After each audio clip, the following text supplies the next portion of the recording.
It is the end of everything. Oh no. Oh, dramatic. Just the end of Troubles in Otari. But we are super excited to dive into it. We have tried so hard.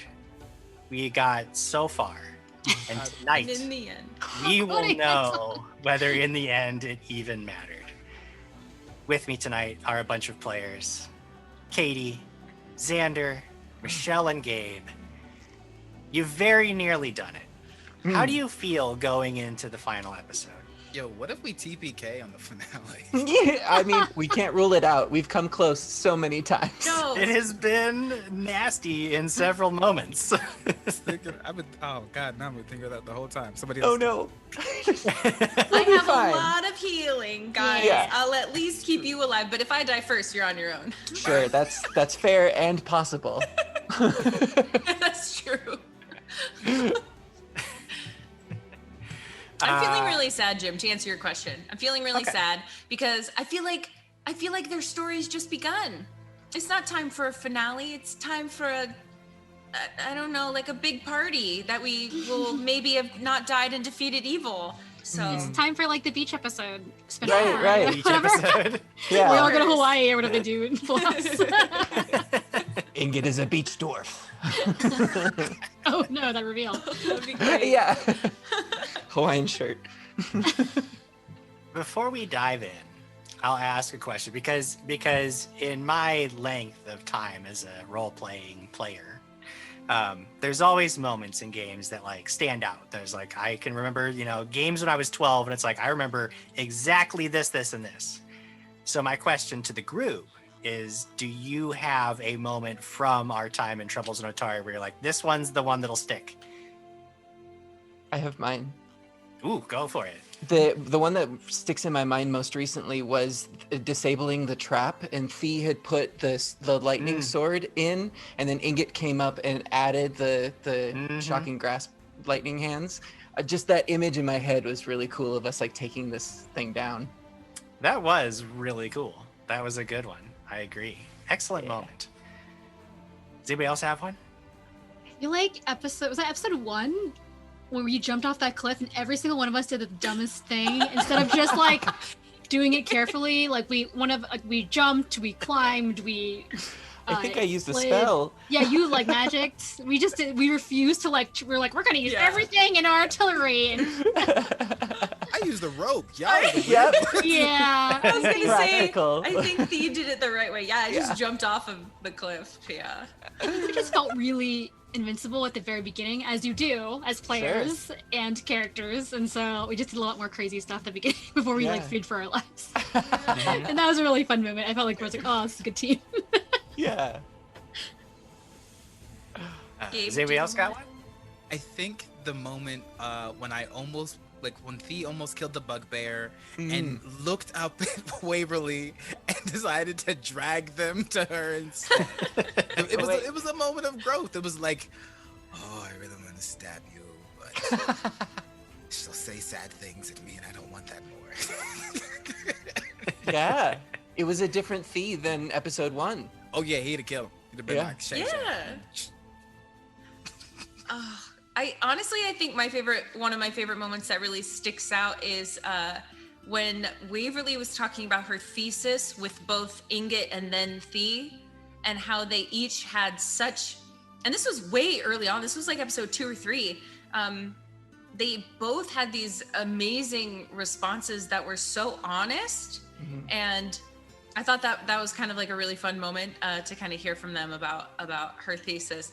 As a player, my favorite thing about playing Waverly is literally just saying the same thing over and over again, but in different words, and going on for as long as possible to see who stops me. No, we never did. Nope. Never. We usually just let you roll forward. Just keep going.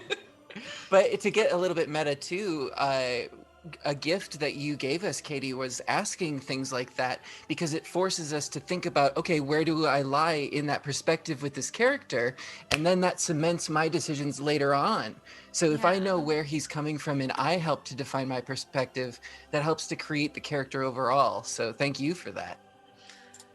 Well, thanks. I mean, that was just a great conversation. I even have like the notes still about, and it's sad because, well, maybe we'll unpack it, maybe we'll unpack it in this episode, but your guys' answers were amazing. And I've got two, which I know is a little bit cheating, but you can do whatever you want. But the first one was definitely when you were fighting the kobolds beneath Otari, and you captured one, and you decided you were going to tie it up, and you decided to tie it to Gristle's body. Yeah, and I was like, okay, sure. That was the most wild idea. I could tell you were like, hey, this is not going to last very, like I could see in your eyes, you're like, team, we're spending a lot of time on this, and this is not worth it. And I was just like, let's do it.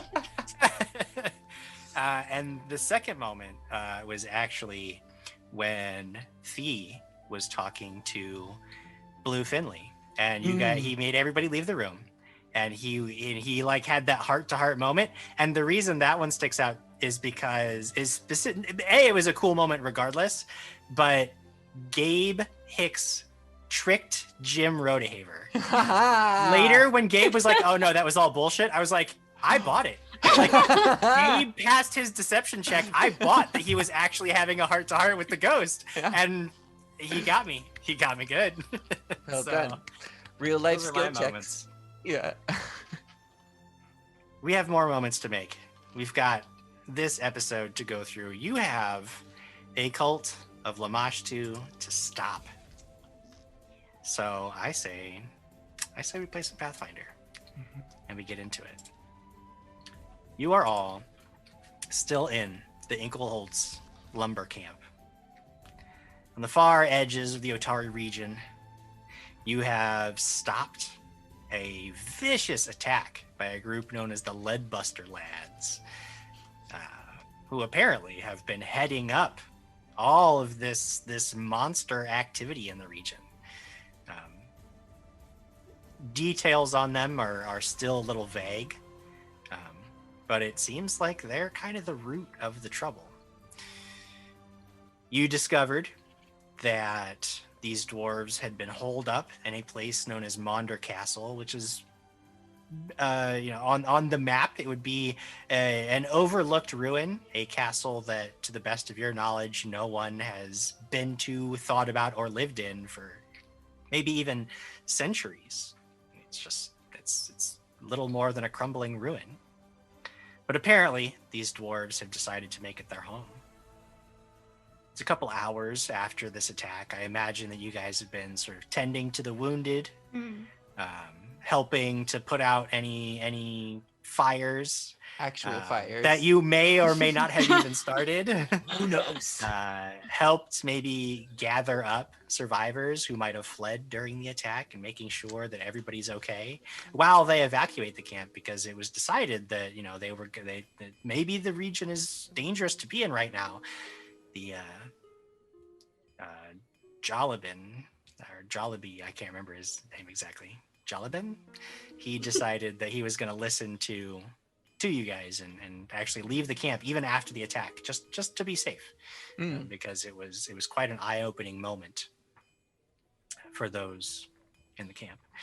You have a map indicating it's sort of marked up with all of the plans of attack, basically the tactical map for how the dwarves plan to storm the camp. And they've clearly been tracking movements of people in the region and trying to get trade routes marked down and get schedules and organize this so that they could expose themselves to as little risk as possible while doing the most damage. armed with the knowledge that the Leadbuster Lads may still, despite thwarting this attack, may still be active in the region, and knowing that to protect it, you're going to have to stop them. What do you guys do?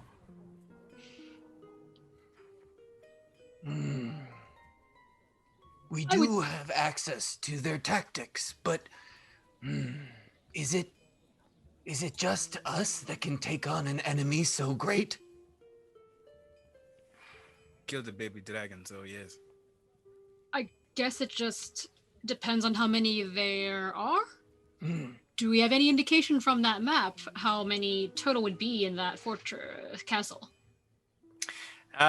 You've determined at this point, after looking over, talking, because the Leadbuster Lads was, to the best of everybody in the camp's knowledge, nothing more than a newly formed lumber concern. Like that was basically the name, as far as they knew. Just this family of dwarves was starting a business. They didn't realize that they were going to escalate to literally killing the competition to sort of take over the region. So through questioning, you guys have determined that it was a relatively small operation. Like this isn't like an army of dwarves that would be holed up in the castle. You can also make a society check if you'd like about the castle itself, because while it is a ruin and nobody has been there, I mean, it's on the map. So like, it's certainly a known site. You can sort of get a sense for how many people might be in a fortress like that. Ingot has a pretty high society, so I'll do that. Sure, roll. Go for it. Yeah, 26. 26. Yeah, you know that Maunder Castle is not a particularly large place in its heyday. It hasn't been used in a long time. It's been sort of left to rot in the woods. But it was, I mean, it was never a massive site. You would guess that if it were packed to capacity, maybe 20 people. At most, an army of 20 could fit comfortably in this castle. But it probably is less than that. Well, clearly they must be stopped, and there are 4 very powerful, what's the word I'm looking for? Warriors of different alignments here that I think could take them on. 5 each?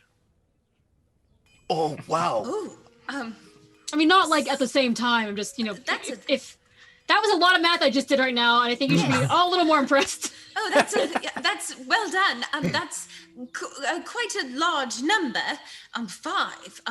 Unless they were undead, which Okay. I am presuming that they will be very much alive. Until we get there. Okay, well, they could have undead. They could have another baby dragon, but... Ingid is all for the preservation of culture, but perhaps if we destroy the structure, it would destroy the things inside, and disrupt at least. Well, I usually hope that we could discuss a surrender beforehand. I don't think that in this specific situation that will work quite the way I would like it to. Thea, you seem to be doing a lot of analytics over there. Do you have a plan, maybe? A suggestion? Waverly takes 3, Ingot takes 3, Gristle takes 4, I take 10. Oh, those numbers are far less terrifying, so yes, I do accept. Ingid can take 3. Okay, hold on. Why are you getting 10 and I'm only getting 5? Say 5. Because if one of them pass out, you're strong enough to pick them up. I can't do that. I would leave them behind. Oh. Not by choice. I would struggle to pick you up. Oh. I like that we're doing all this pre-planning now, because we're not great at that, I think. But I do think we should investigate the area at least first. See if there's women and children, if there's anybody else in there, if there's monsters. I think the map can only tell us so much. But we'd have to, go ready to fight. Ingot could use a rest to recover mental energies. Okay. Perhaps we could create a camp nearby and have a stakeout, gather information, and rest. With the people leaving the lumber camp, there actually are bunkhouses that you could use as well. Oh, it's close enough that. Yeah, I mean, you guys haven't left the camp. Like the bunkhouses are sort of part of this whole lumber camp area. So yeah, you could easily just stay here instead of. I think anywhere. Xandar meant or Ingot To the meant, castle. Yeah. Camp out near the castle to like watch.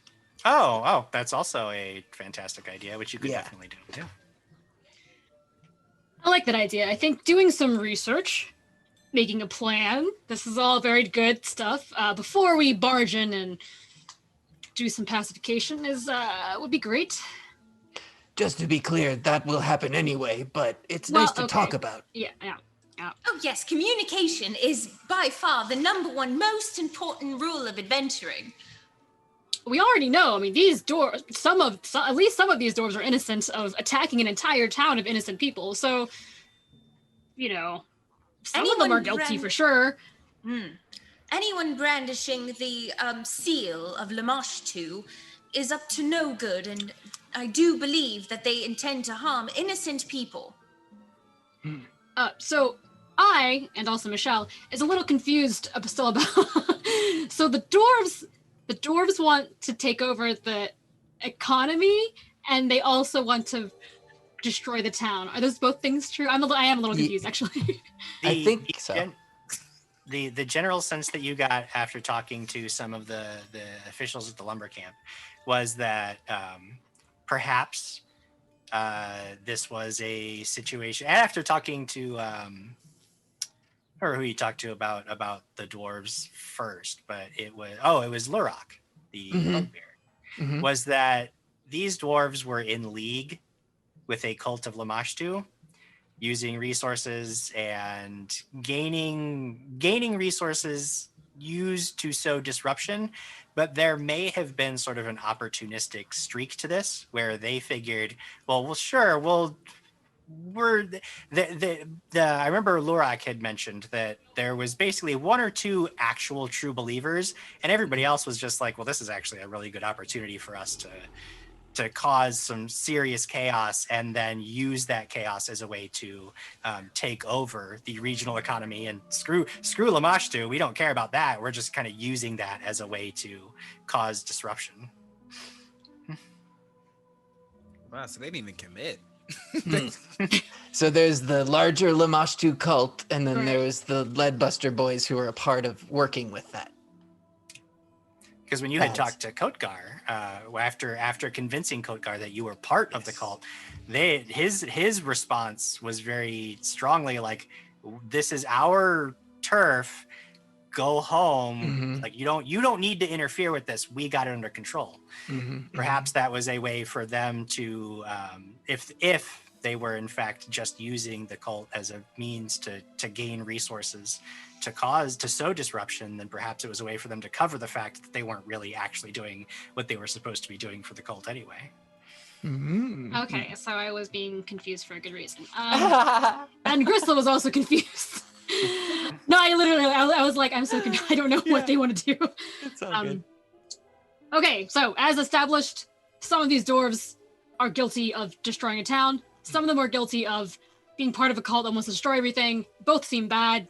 So I guess we need to suss it out. Sound about right. So we can go and make a camp maybe like 50 feet away from the castle? Like in the woods? Perhaps. The trick is just getting there. Obviously you have the map. You see that there is a trail that should be right near the Maunder Bridge, which you don't recall seeing the first time you passed by. Was the bridge where we encountered the other dwarf, or that was where Kotgar was? Yes, that was where you found him. He was standing there pretending to be just a normal, everyday bridge guard. But he was bad. Throw the leopard into the ravine, or what happened? Is it just in a bush? Yeah, I put him in a bush. Threw the dwarf and he got. Yeah. Oh yeah, that's right. There in the they bush. were pacified. There was some talk about throwing things into the ravine, and I don't remember. The leopard was assisted into its passage into the next realm. Thank you. Yes. Waverly didn't see it. Yeah. But there's a path that goes a different way then up to the castle. That's what the map says. If you guys make your way, did you want to make your way back to the bridge itself? Yeah. Okay, It's sure. our first Make your way back to the bridge, thinking, okay, there should be a trail here. And as you're looking around, it does not look like this trail that is marked on the map. You can't find it. Not at first. Oh, well, I was thinking, Ingot, I mean, I'm sorry, but you are a dwarf, and you do come from a part of the world where you dig underground and use rocks and minerals and gems.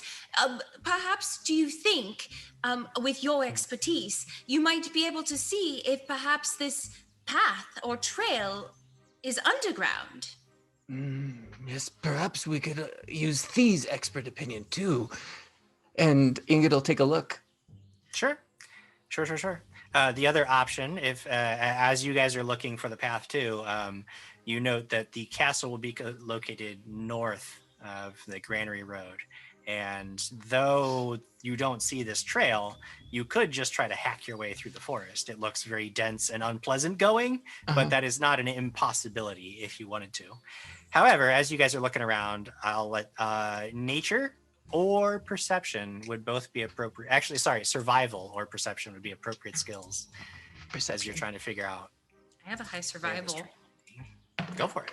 I'll do I rolled a nat 20. Oh my god. Nice. Ooh, hell yeah. I wasted it. That's how that works. 29. Yeah, not a waste at all, because you realize 25. that there is a trail. It is pretty badly overgrown, and it looks like there have been active measures taken to camouflage it. You see huge like bushes have basically been cut out and transplanted so that they could basically be shoved aside and moved, but they basically tried to use natural camouflage to hide this path. As you're looking around, you can see now that you're looking for it, telltale signs of frequent movement going deeper into the woods from this, and you find the trail without too much trouble. As we're moving forward, Inget will turn to Thee and say, is there a way to reconstruct the hiding? We don't want to let anyone know that we've been through. How is she so good at finding hidden things?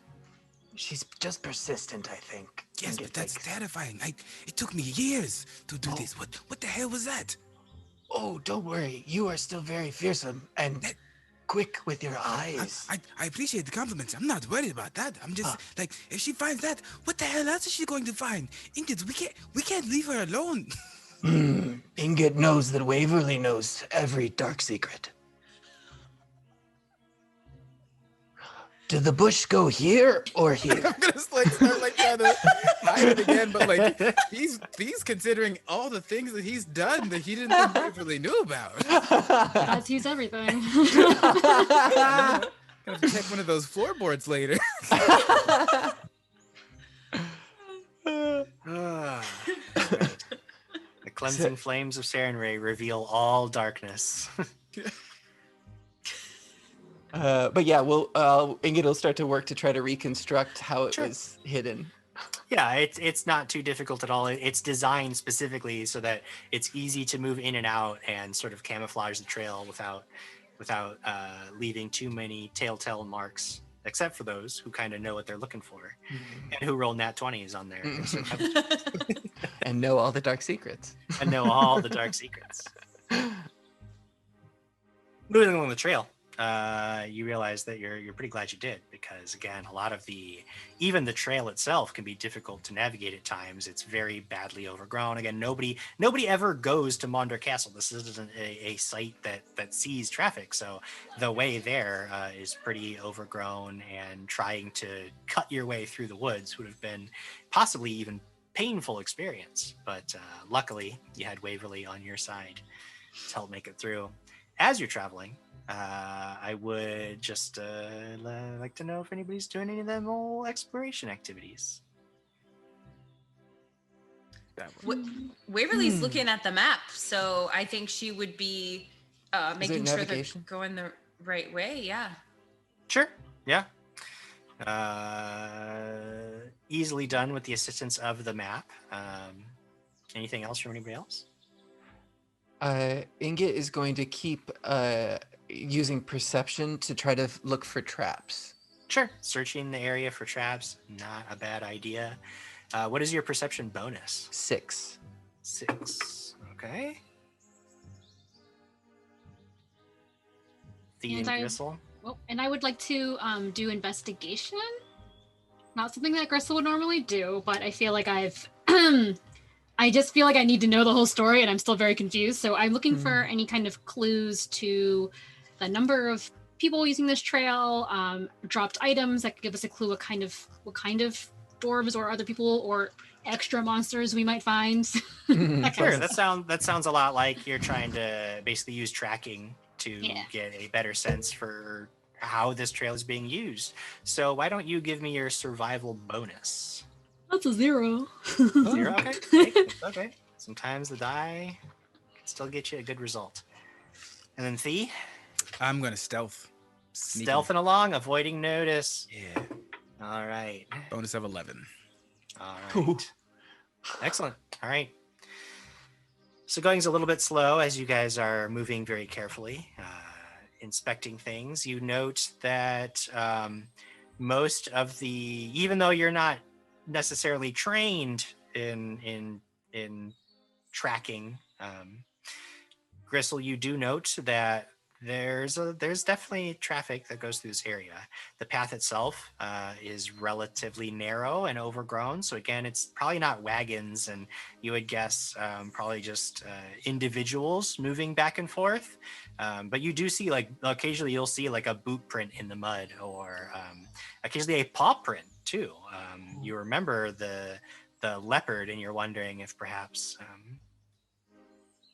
they don't look like more fire. Well, yeah, hellhounds, firehounds. You don't see any signs of that, and you don't see anything particularly unusual. Like occasionally you'll see like a boot print or a paw print, but you don't see anything that's like, just totally out of your experience or anything that strikes you as particularly odd. It's difficult to tell with you're not trained in this. You're not really certain like how many different sizes of shoes have been moving up and down, but you would guess like, yeah, there are probably several individuals using this trail at any one time. You've already fought 3 of these dwarves, so it makes sense that there's a number of them. Thee, of course, you're doing your best to stick to the shadows. Inget, you don't see anything that appears to be dangerous. Your guess would be that once they camouflaged the trail, they didn't feel the need to then like lay up any snares or anything along the way. So you're pretty confident as you're moving along that it's relatively safe. And with Waverly studying the map, and the trail itself really only doesn't have like a lot of branches or anything. So you guys are able to stay on target pretty well. And after about an hour of traveling, you spot something in the brush. A sort of like, it's a noise at first, and you look and you see like almost like this big rock, but then the rock itself like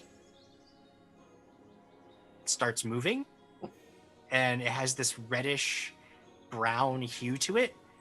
And you realize that it's not a rock at all, but the shell of an incredibly massive 6-legged insect of some kind. 8-legged of some kind that starts skittering forward. And at first it just creeps forward, the brush sort of parting as it moves, and it just stops. And it peers at you with its shiny, wet, black eyes. And at that moment, as you're all sort of frozen, you hear the same sound from behind the group. No! As two unseen giant beetle tick things leap out of the brush, and it is time to roll initiative. Oh, we can't talk to them first? We go straight to initiative?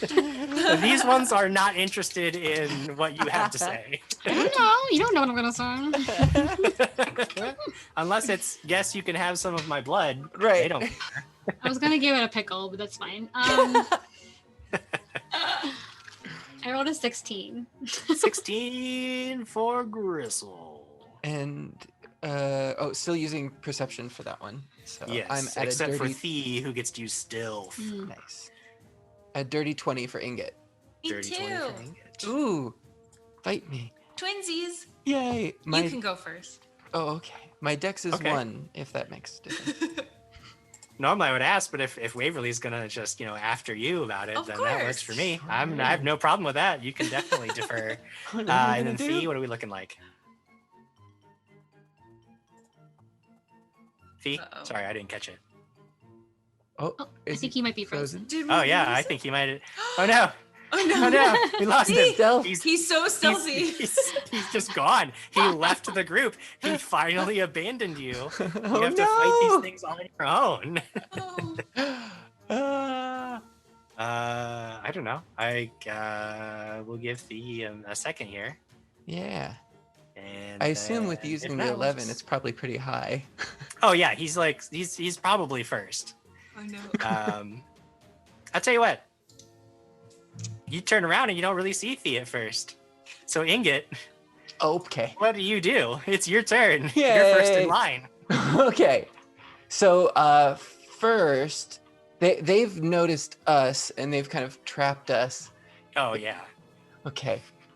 Ingot is just going to sort of crouch down into a protective position and immediately begin his castings.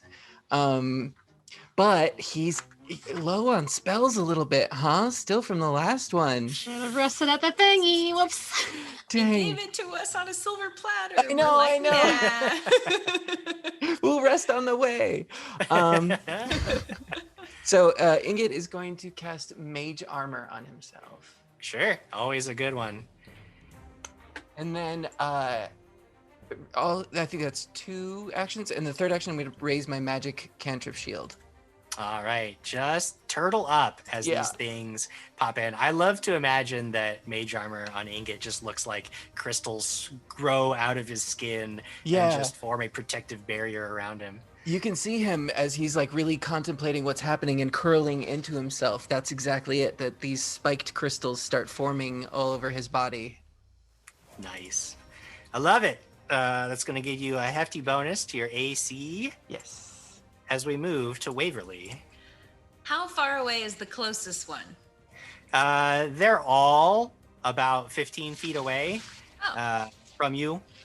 cool. They're sort of like, they've got you sort of trapped in this triangle between them. You're sort of in the middle of this triangle of giant ticks. Awesome. Lucky for the party, I literally only did healing pretty much last week and still have first level spells left. Nice. So I'm going to turn to the one that tried to sneak up behind us because rude. And I'm going to raise my shield Yep. and I'm going to cast Burning Hands. Burning hands. Means I gotta Reflex make a save for reflex. you. Solid on the die. That's a 22 total. Oof. All right. Well, you'll take half damage. That's fine. It's going to be, 10. So 5 for you. 5 points of fire damage. Thing shrieks and backs away a little bit. Yeah. Doesn't seem to have that weakness to fire that you were hoping for from Bummer. some of the other creatures that you've seen, but Mm. but still, it takes the Would've been damage. nice. You blacken its shell. After that, these creatures respond. Again, they sort of have you trapped in this like triangle, and they all just converge.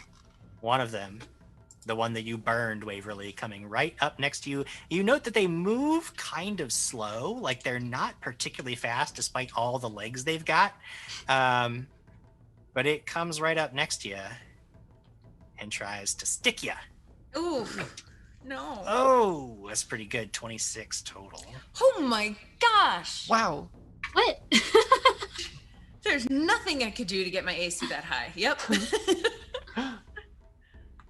All right, Oh, this no. creature My poison. spears up next to you, and it sort of like leaps. It gets its little barbed legs hooked into your flesh. Its little mandibles just digging in, and it begins to draw blood. This creature is attached to you. The size of a dog, and it's just like hooked onto you, and you can feel its weight. While it's attached to you, the good news is that it's flat-footed. Nice. The bad news is that don't you say it. If you remove it, you'll start to bleed profusely, and that's bad news. You have to burn it off. The worst news, because that's if you get away from it. Getting away from it's nasty. But the worst news is that while it's still attached to you, don't say it. It drains blood constantly. For one action, its next action, I just automatically suck the blood. Couldn't get a cool vampire, huh? Had to be a tick? A giant Yeah, tick? it had to be a tick.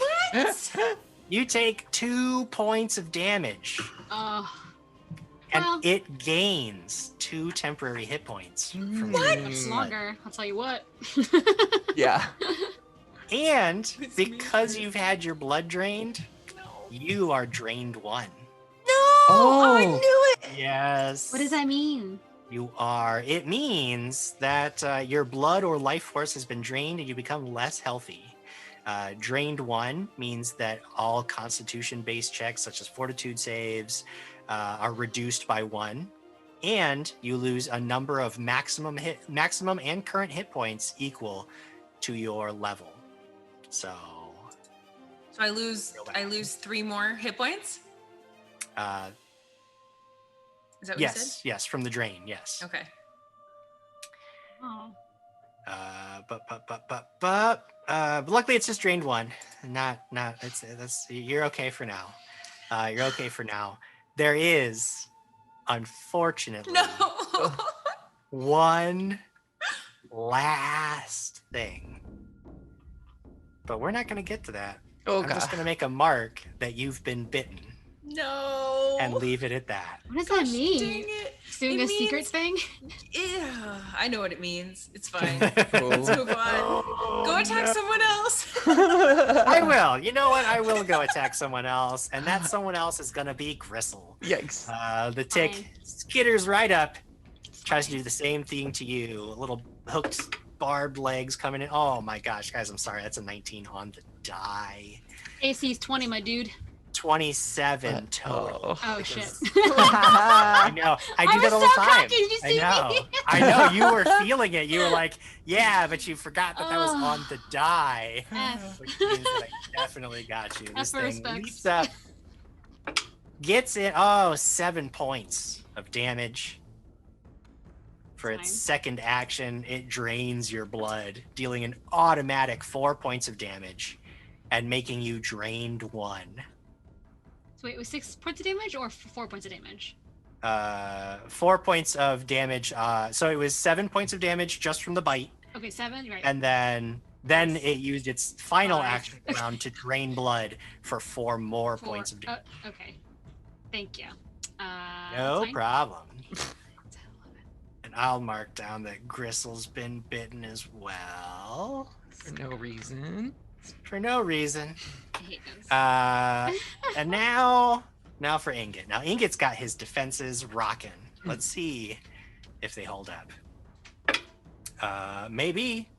Because that is a total of 17. Not good enough. I'm at 18 right now. Creature comes up, tries to get on you just like it did your friends, but just bounces off the shield of mystic force that you interpose between you and it. Looking around, you can see your companions have these things like on their bodies, like these things attached to them. It does not look good, and you can't find Thee anywhere. Gristle, it is your turn. And these are, you said dog-sized or like big Just about, yeah. sized? Okay. Yeah. Dog-sized. They're size. small creatures. Well, okay. I think I would spend an action to draw my sword, and then I think I would do. Can I do like a called shot thing where I just want to cut off the arm that's attached to me, or the? Oh no, it's the head, isn't it? It's not the arm. That's attached. It's basically its little mandible things are dug into your flesh, but it's got like its little hooked legs on you. So you can, if you want to just pull it off of you, you can make an athletics check or an athletics. Yeah. So I think I would pull it off first, then pull out my sword, then attack. If those things work. So let me try to pull it off first. So you're just gonna grab this thing and get it off of you. Go ahead and make an athletics check. Right. I get an auto 10 for. You can now. Just keep in mind that it was so that assurance, that auto 10 means that your result is 10 plus your athletics. So if you think that's enough, you can do that. If you think that wouldn't be enough, you could still roll. It's not an automatic success. It's an automatic 10 plus your bonus. I see. So it would be 18. 18. If you think that's sufficient, you can just go with it. This feels like a trap. This feels like some game of blackjack and I'm gonna lose. I'm gonna take it. Wait, is it 10 plus your athletics? My athletics or 10 plus my proficiency? 10 plus your athletic. It's as if you had rolled. Pretend you had rolled athletics and the result on the die was 10. Okay, so, sorry, just double checking. So yes, I will take it 18, even though it is a gamble. 18. You try to rip this thing off of you. I feel like it works. Yeah. It's only dog size. Its legs. Jim, it's only dog size. Dug into you. No. I yelled to the team, "Hey, listen! If your athletics is 18, it's not up tearing things off." Crystal's speaking in tongues again. And then I draw my sword, and then I do. I want to try to do a intimidating strike. Sure. So if I hit, it gets scared.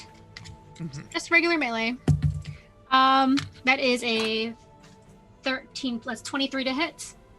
23 definitely hits, and this thing is flat-footed while it is attached to you. Oh, excellent. Unfortunately, you can't intimidating strike because that costs 2 actions. Oh. You tried to pull the thing off, then you drew your weapon. So you would be able to just regular strike it, which is fine, but it won't be scared. Okay, I regular strike it. I didn't read that. Sorry. So the damage is I rolled a 7 plus 2. It's 10 damage. 10 points of damage. Yep, you just start cutting into this thing. Some of your own blood comes spurting out of this creature. Dope. But it is still alive, and it is still. I recognize that smell. I've smelled my blood many times in this adventure so far. All right. We move to the top of the next round, and it is Ingot's turn. Ingot, what do you do? Okay, so Ingot is going to look at his nails again and draw in that same force. As they turn this red gem color, he starts sparking them together and he places them on himself. I think I can do that. One creature you touch, including myself? Yeah, sure. Yeah, you can be the target of your own touch spell. Okay, so with that, there's a red wave that washes over these crystals that are protecting him start to turn red as well.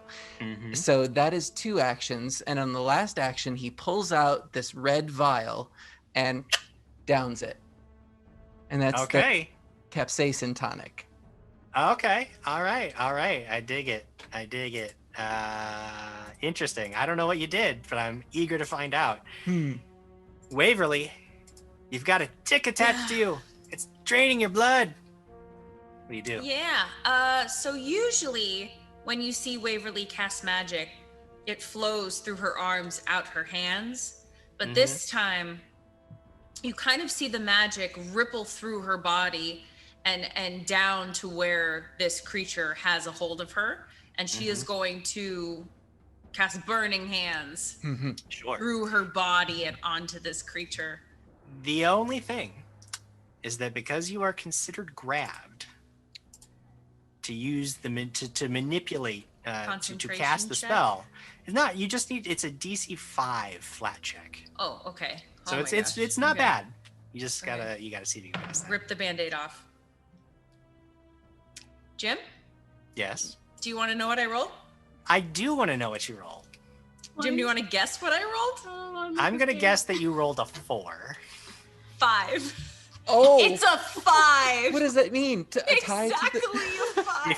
If you meet the DC, you pass the check. Oh, yay! Exactly what you needed. Yay. So Yeesh. congratulations. I can't believe it. Okay. What's wrong with this dice? That's just mean. Okay. So I guess Burning Hands. Give me Burning a Hands. fortitude save. I'll make a reflex, A reflex save. save. Sorry. What is your target? What? What's your target for Burning Hands? The The thing one that's that's on you. attached to me. The one that's on you. Okay. Yeah, That's oh, what I was yeah. checking. I'm just trying to figure out You where, didn't this, remember where all my those flare fires before? go. Is like the magic goes through her body to where this thing's grabbing her because the Burning Hands is gonna go and like explode onto this thing. Sure. Now, I'm going to give you this option. I normally don't do this. Oh, it's I'm good. going to give you a real, like, you could get the one that's attached to Gristle as well in a 15-foot burst. Duh. Just giving you that option. That was You that wanna was my also plan tell- all along because I Do knew it. You're gonna I get the don't one care if that's I on get you. burned. Okay, Gristle, you will need to make a reflex save against the Gout I of can do it. Flames. I can do it. Jim keeps setting me up to hurt everyone. You don't have to do that. I was literally trying to trick you into catching Gristle in a spell. No, I'm down. If you want to, you can, but you definitely don't have to do that. Hey, Gabe's back. Yay. That's Yay! concerning. You missed some dumb shit. You know what? Thea is sleeping in the bushes. He probably brought way too much to drink. Well, we need you, buddy. Yes, did we you do. do? Please. Not What so did you great. do? Well, Katie, why don't you tell us what you're doing? Oh well.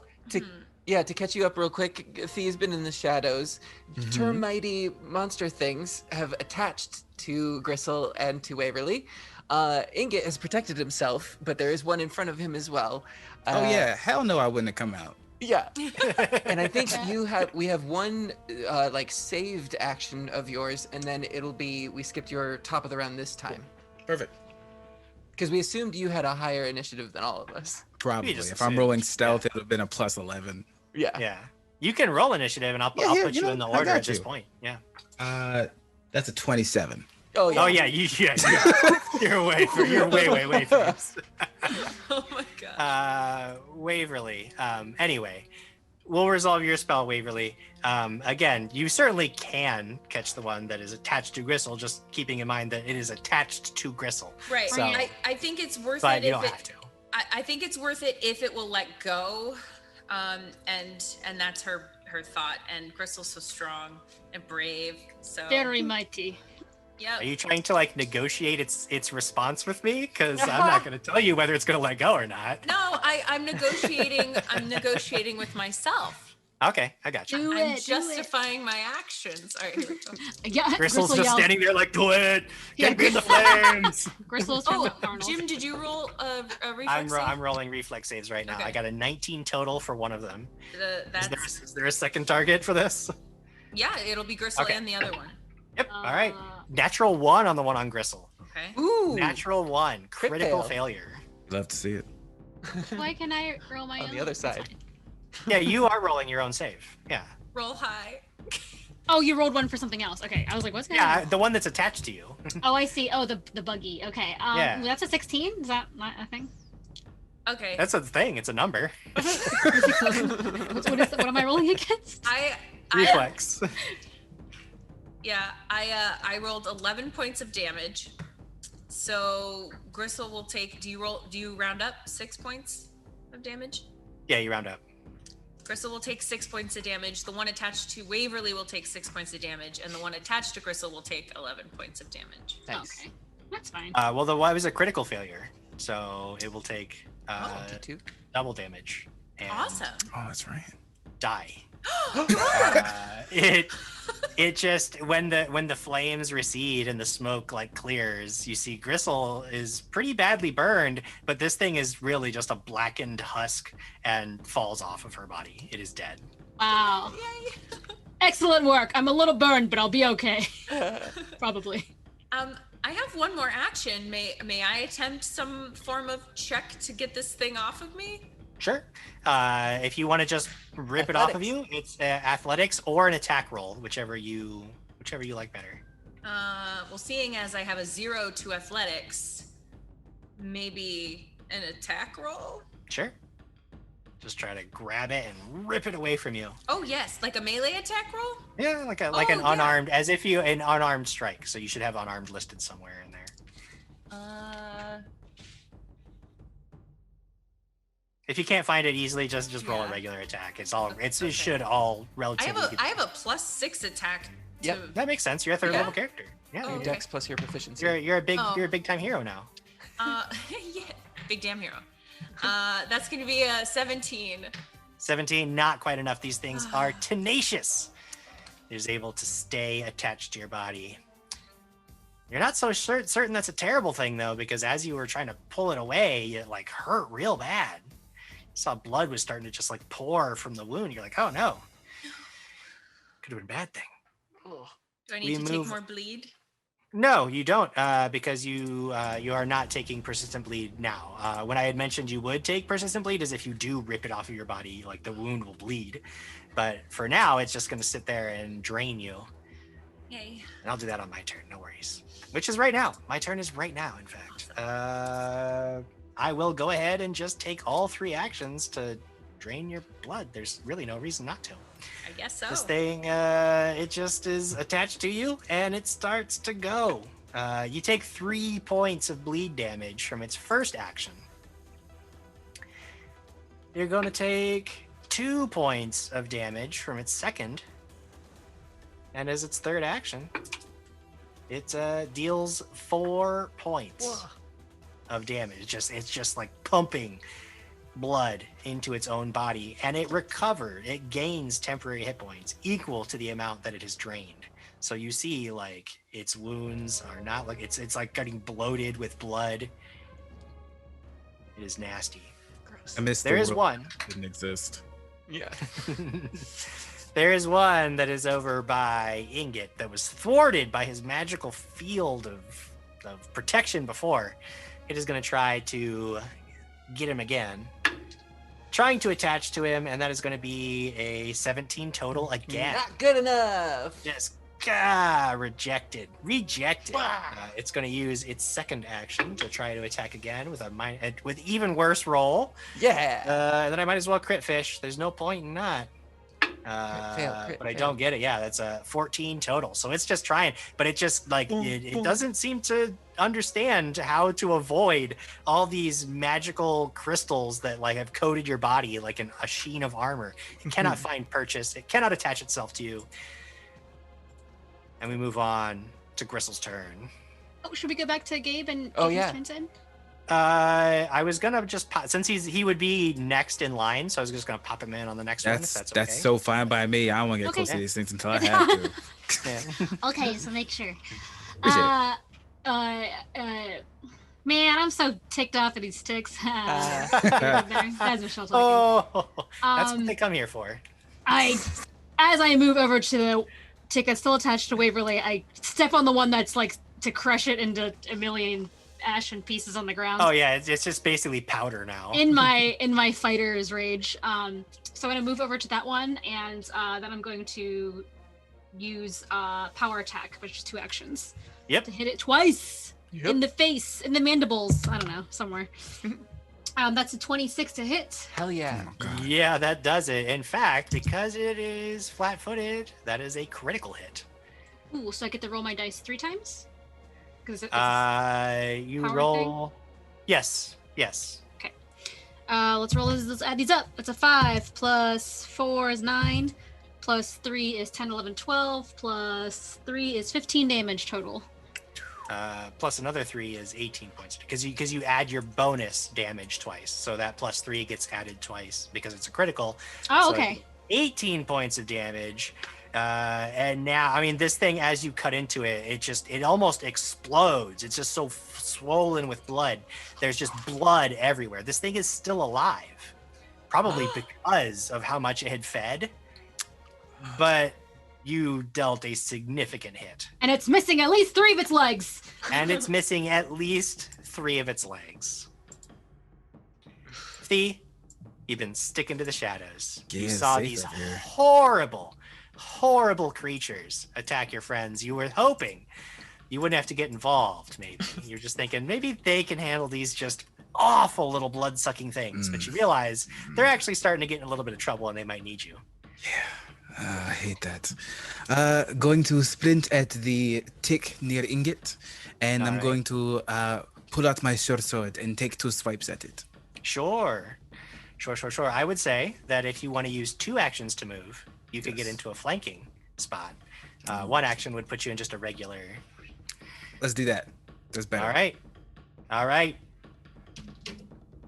Okay, it's a 24 to hit.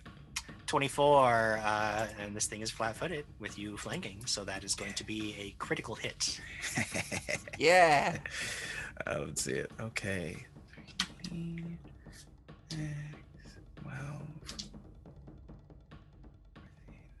12. So that's 18 points of damage.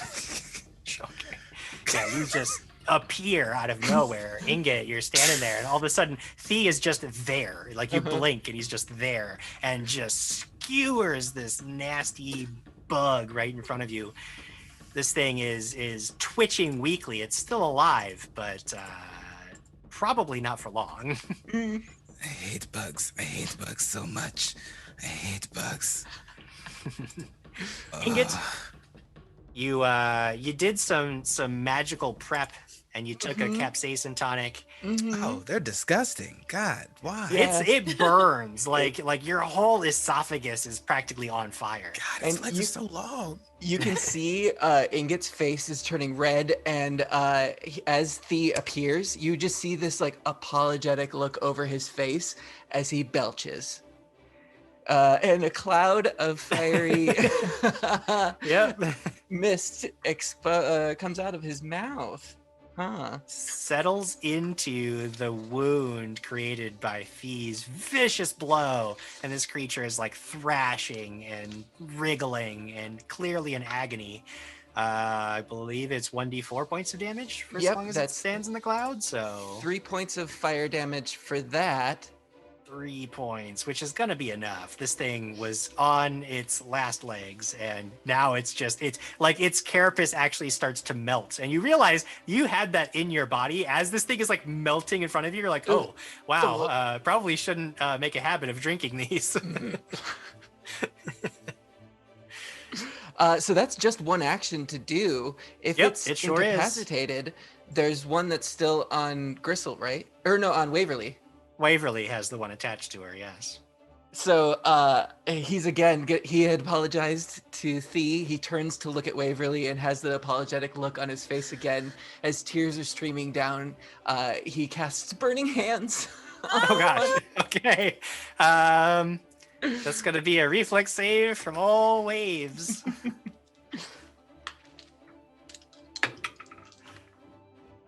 I probably failed with a 15. Yep. And I got a 14, so... Also not good enough. It was 19 that you were looking for.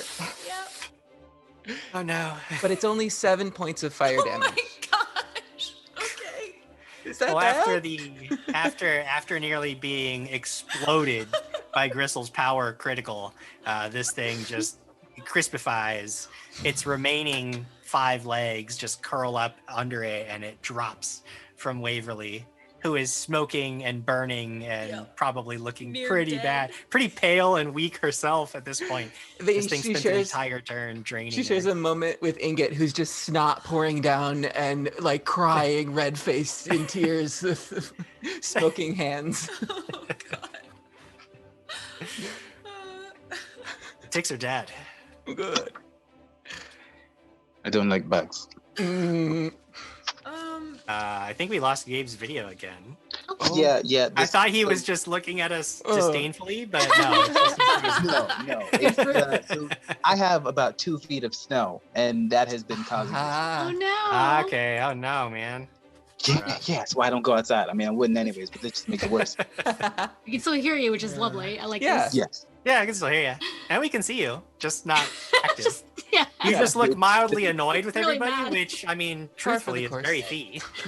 Yeah. Oh yeah, the face is accurate. Oh gosh. First thing Waverly's gonna do is pull a potion from her bag and Sure. drink it to Yeah. hopefully heal herself. Hopefully, please, because all right. Hey, maybe we should just set up camp here. Like, I don't know.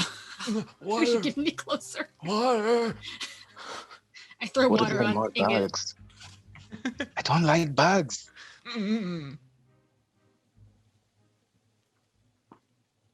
And then after Waverly drinks that one, she's gonna drink another one. Fine. Waverly was feeling pretty bad. Ooh, I'm rolling good though. Okay. Excellent. She's back. She's back, everyone. Yay. All right. So, Gristle, you had suggested resting here. You know, though, based on Waverly's map, that Maunder Castle also isn't that much further. Okay. Well, What are you guys going to do? I think the plan was to set up outside. Right.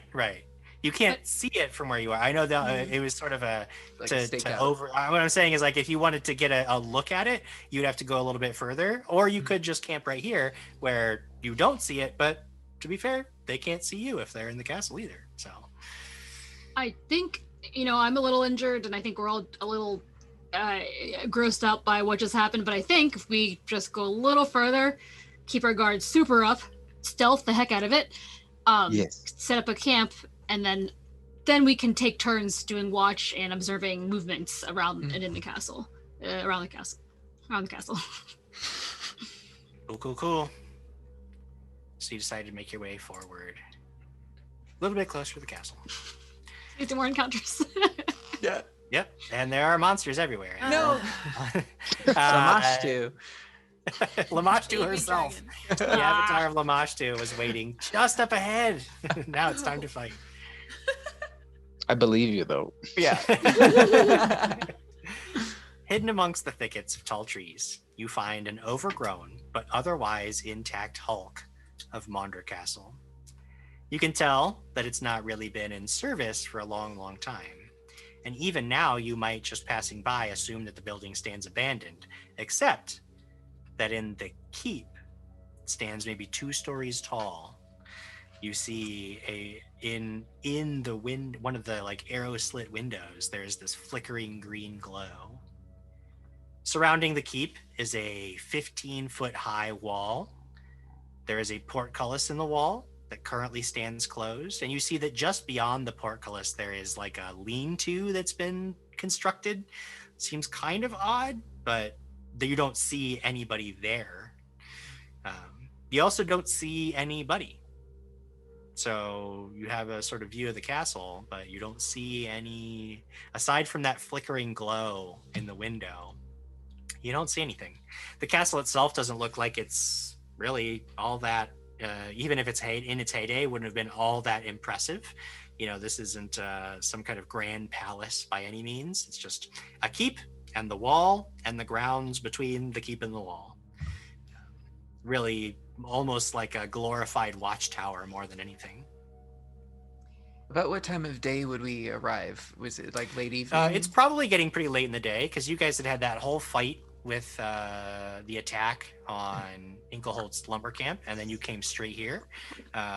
You've been traveling for quite a bit, so I would say that especially it's getting dark, especially under the cover of the trees. It's dark. Is that a good thing for us though? Is that in our favor? Theoretically, it's always in Dee's favor to be in the dark. I Yes. Player question: what is a portcullis? Is that a door? It's the castle gate. Cool. It's the gate. It's not a drawbridge gate where it lowers. It's the one that comes down from the arched ceiling. It's like bars and yeah. I've seen Lord of the Rings. That drops from okay. that. Yeah. I didn't know what it was called. Sorry. No, that's all good. We were going to rest and observe, so perhaps we should try to scout a good hidden area to rest up. And look at things. I don't know. In a tree, what does that mean? I'm not sure. Sure, no, observing. If you want to find a good sort of hidden spot that's going to give you a good vantage point, I would let Thee, or I would let anybody use stealth or survival. I think both of those skills would be helpful in finding a campsite that gives you a good vantage point while remaining hidden itself. Stealth. My survival is a 0. Definitely stealth then. I'd say 24. 13 plus 11. Okay. Yeah. There's plenty of places to hide, and Thee knows them all. It's true. You find a good spot where you feel like the wall makes it difficult, and the terrain just doesn't give you a good height vantage point to see sort of beyond it. But you can observe the castle, and you're fairly certain that as long as you guys don't make any overt declarations of your presence, nobody will find you. So as long as we don't yell that we are here, this should be good. Which never happens in this group. Never. Waverly. That is in character.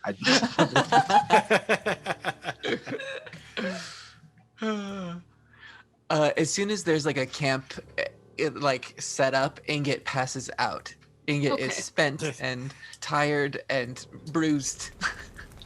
I imagine. Okay, so who's taking the first watch? Well, not Ingot. Great. Nope. I'll do it. Should we do it in pairs? Do we? How much rest do we need to get our? That's true. It's just spells- like you would just rest overnight. You would, I mean, Like an you 8 wake up hour. The next morning, you get all your spells and hit points. I just meant like, do we each need to take a turn, or can we do it in pairs? Would that not be enough sleeping? You know what I mean? I'm not usually too worried about like Just checking. exact number of hours. No, I it's a valid question because some people do like. Yeah. The thing it for my purposes, I don't need to necessarily worry about like well the casters have to have 8 hours uninterrupted, so they have to sleep at the they can only take last wash and all that. Like that is a thing that some groups get into. Mhm. I'm not too worried about it. If you guys want to hold a watch, you guys can basically just overnight as long as you're relatively resting and sleeping and doing that. It's all good. I think the watch is to our benefit for information gathering as well, if anything happens. Yeah. Let's do it in. Would you mind doing it in pairs then, y'all who's awake? I guess. Not at all. It's probably easier that way. Great. I'm gonna take a snapsies, because I'm real low in HP. I'm feeling real gross. Oh, yes. Before we all retire for the evening, I did want to discuss if we had a plan for the morning. I have been saving something for, a very important moment. And she kind of reaches in her bag and pulls out a little vial. And it's like a little shimmery purple and blue liquid. And she kind of looks more toward Thee, thinking that maybe Thee would know what it is. And she'll say, I'm not sure if this is going to come in handy for any of us. But, Thee, I do know that you are quite skilled at hiding in the shadows, but perhaps for one of our heavy hitters like Gristle here, this might be a good idea. It could temporarily make you invisible. Oh, I thought you were going to poison Gristle. That's a great idea. I'm right here. I didn't go to sleep yet. Just. That's why I was concerned. Yeah. I'm not Okay. gonna die. Oh no! But I have been holding on to this potion for the right moment, and I don't think it's fair that I use it when I don't think I have much need to be invisible. And Thee, you already have that magic upon you. You know what? I actually agree with you. I think Gristle would be great for that. Well, Ingrid's asleep, so not part of this conversation, I guess. Sure, I will take this and use it wisely. Thank you very much, Waverly. You've been very useful on these multiple adventures. Oh, thank you. Well, I couldn't have done it without any of you, of course, because who would I heal if you guys weren't getting injured? Ha ha ha ha. All right. What are the stats on that potion? It's just an invisibility potion. Oh no, how long it lasts, how long it do, one action to take. One sec. Yeah, Okay. it should be It should be one action to take. Hang on.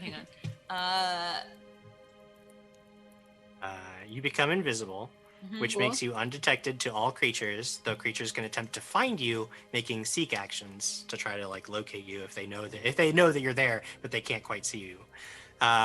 If you use a hostile action, spell ends and you become visible again, and it lasts for 10 minutes. Okay, thank you. It might be drinking a potion is one action, but you have to have that potion in your hand, so you have to like pull it out first. Have the potion in your hands and then drink it. So yeah. Perhaps it would be a good idea to get into place, and you could come as a surprise. Great. Yes, me and who is already quite invisible. Oh yes. Yeah. So the plan in the morning would be, tell each other the information we observed over the night. Make a plan off that. Sounds good. Great plan. Like it works. So if you two wouldn't mind taking the first watch, I think that would be maybe best. Ingit's a little squishy, so I think I should protect him when he wakes up. Oh yes, of course. That's smart. All right. Night sees. They're gonna say he's squishy, so I'm just gonna use him as a pillow. But... Nope. Well. Oh, that's really cute. Yeah. Is Ingit squishy? I don't know. We never talked about it. I just kind of lay down and throw my cape over my head, pass out. So Thea and Waverly, you guys are on first watch. It's a little difficult to see because it's dark, and even elven eyes have a little bit of time adjusting under the cover of the woods around. But your eyes adjust without the light over time. You're watching over the camp. Like each of you to make a perception check. Say 17. 17. Ooh. Okay. 28. Oh my god. All right. Dang. Why is she so good at everything? Those all the secrets. I rolled a 19. As you guys are sitting there, maybe 2 hours or so pass, and it's getting kind of boring in a lot of ways, which, who knows, maybe boring moments are good in your line of work. It means nobody's trying to stab, bite, or burn you. You're watching. You don't see anything in the camp. That flickering green glow in one of the upper windows eventually goes out. Everything's just quiet and still. And Thea, you're actually starting to feel like maybe a zone out just a little bit, and all of a sudden Waverly kind of startles, because Waverly, what you see, a dark shape, probably about person-sized, but with huge wings, like bat-like wings, takes off into the night sky, wheels overhead a few times, not over you, but just over the castle, and then like flies off to the west. Doesn't seem to have noticed your camp or your presence. Difficult to make out any details. All you see is just the shape against that shape against the stars in the sky. Make a nature check. I would allow a check. I'll tell you that the DC is going to be pretty tough because, again, details in the dark, not really going to be very easy to go for. This would be a nature or arcana. I'll go nature, and that's going to be 16 plus 9. 25. 25. 25. It was about person-sized, but the shape was a little wrong. There was almost a sort of hulking, monstrous quality to it. But without being able to observe any more specific details, it's difficult to tell. Maybe some kind of demon, maybe, but I don't know. Jim, You can tell. Don't you ruin gargoyles for me. Just can't tell. Incubus? See, did you see it? Did you see it fly into the sky? Oh no, we lost Gabe from audio as well. Oh, we go to You look sleep. over and Thea's passed out. Oh, He fell asleep on watch. Why, Thea? Oh, I caught up to him. At the end of their shift, Waverly will go wake Gristle. Okay. Because Gristle doesn't have spells that need sleep to regain. I need health points, but yes, I wake. Thank you. There we go. Sure. Gristle, you wake up. Yeah, what? Yep, what time? Yep, okay, what's it? Pickles, what? Oh, be on the lookout. We did see some creature fly into the sky. Oh, look at I didn't bird. see anything. He's back. He's back. He wakes up all of a sudden. I heard everything. I saw. Oh, okay. We weren't sure if we lost you for real. No. I didn't see a thing because he didn't. Mm-hmm. No, didn't see that. She's making it up. Oh, okay, well, hold on. Most certainly am not. Waverly is a lot of things, but she doesn't lie. Thank you. What did you? So, like a bird? Bats? No, it was about the size of a human with giant wings. No, but it we're not looked doing that. demonic, No. maybe. Definitely some form of Oh creature. God, no. Most probably an abomination. Oh my God. Okay, listen. Oh boy. That sounds like a supernatural creature. Another fun bestiary situation. I'm not ready for this. Oh gosh. I'm having this like tiny crisis of faith. I'm very tired. But don't worry, it did not spot us, and I think if we just remain here and quiet and continue resting, we'll be okay until the morning. All right. Okay. I slap and get awake, and I'm No, like, don't all do right, that. it's our turn. It's our turn. Oh, he's got to sleep.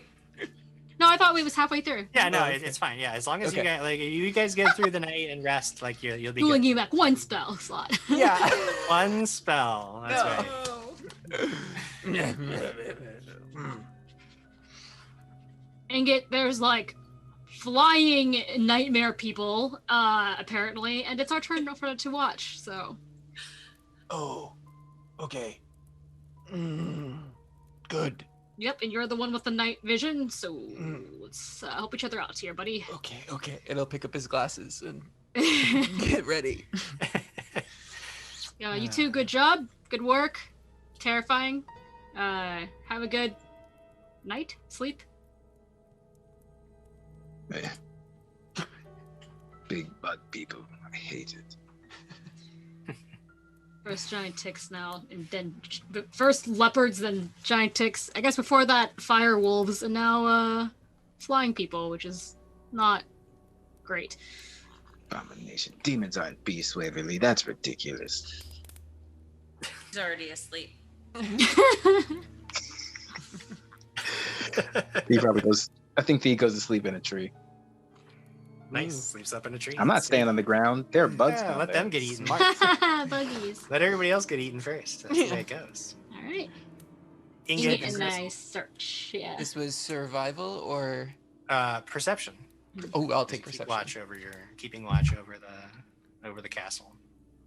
16. 16. Oh. Wow.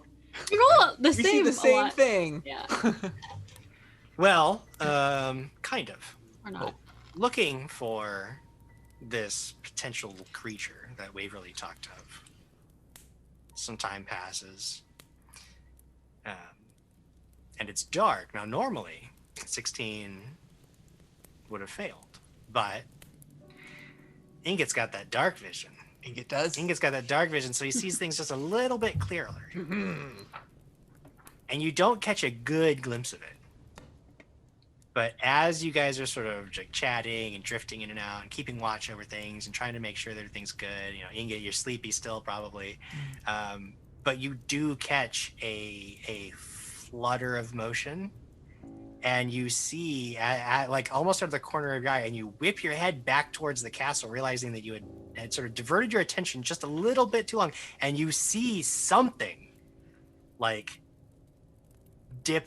As if it were like going to land in the courtyard, like some shape like dips beyond the wall. Oh. And you catch just a brief glimpse, like a flutter of these wings, and you don't get a good look at it, but you know that if Waverly was right and something left the castle in the night, It's it back. may have just returned. So there is something in there.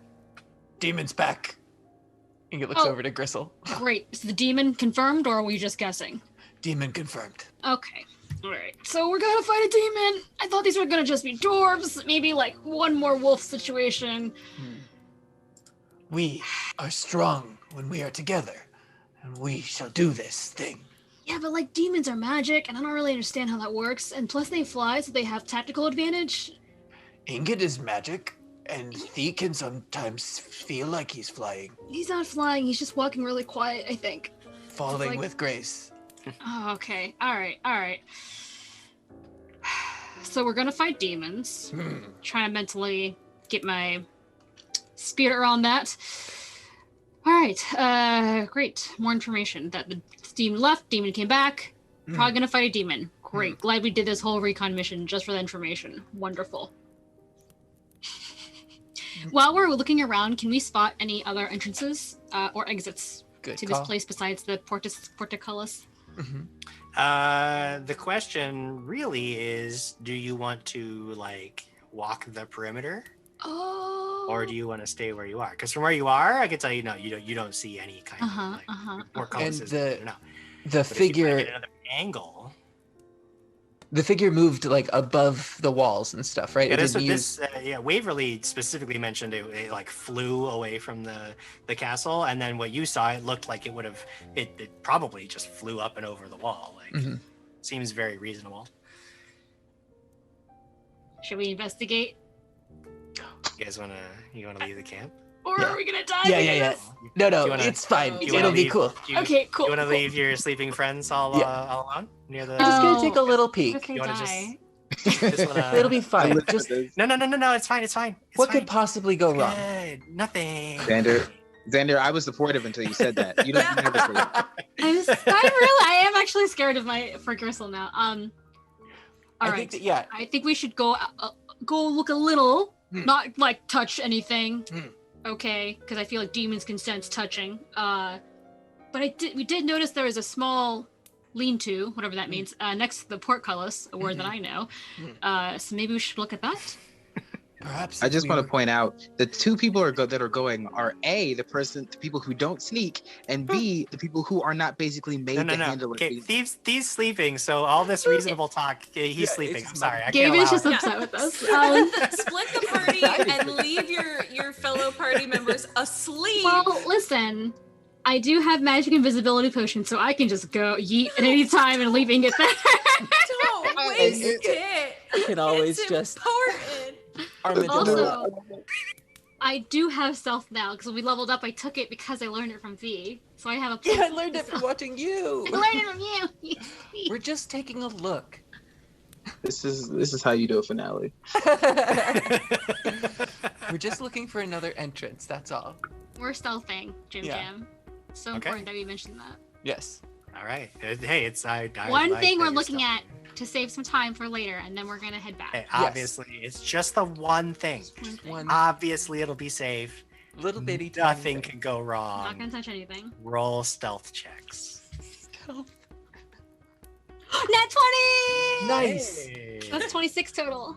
Ingot got a 16, which may be good enough. We'll find out, won't we?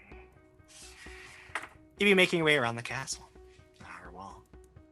You see that despite the age, in fact, a lot of ivy has grown up around much of the wall. It's intact. You were sort of on the southern side of it. Coming up to the castle, you start making your way. The western wall looks intact. You get all the way around to the complete opposite side of the castle. It's dark, and Ingot, you kind of have to lead the way for Gristle. It's doing a remarkable job of staying quiet, but it kind of makes it more difficult for you to stay as quiet as you would like to be, because you have to like occasionally like actually call out to Gristle and be like, hey, don't step on that. Yeah. You see that on the northern wall, near the keep, there looks like there was a breach in the upper part of the wall that is probably recently, you can kind of tell, Ingot, has been sort of like patched up, like with a lattice of wood. It could theoretically, if you wanted to climb the wall, be a little bit easier here, because instead of that smooth stone, you have this like lattice of wood. It might be a little bit easier, but it doesn't provide you like a clear entry point. As soon as this comes into Ingot's vision, you see Gristle, who's watching him, sort of like perk up, look at it, and then turn directly around and say, "Mission complete," and then starts running, still quietly, but heading quickly back. Okay, yeah, we're definitely not touching that. Let's get out of here. Okay, get a thing. And as you make your way back to your sleeping friends, you hear from the direction of the camp a blood-curdling shriek that rips through the forest. Oh. No! At that time, we will take a mid-show break. Wait! No! Who is it? Oh my god. We'll find out. Oh boy. We'll find out in just a few minutes. messed We're up, going to man. go and take a little breaky poo.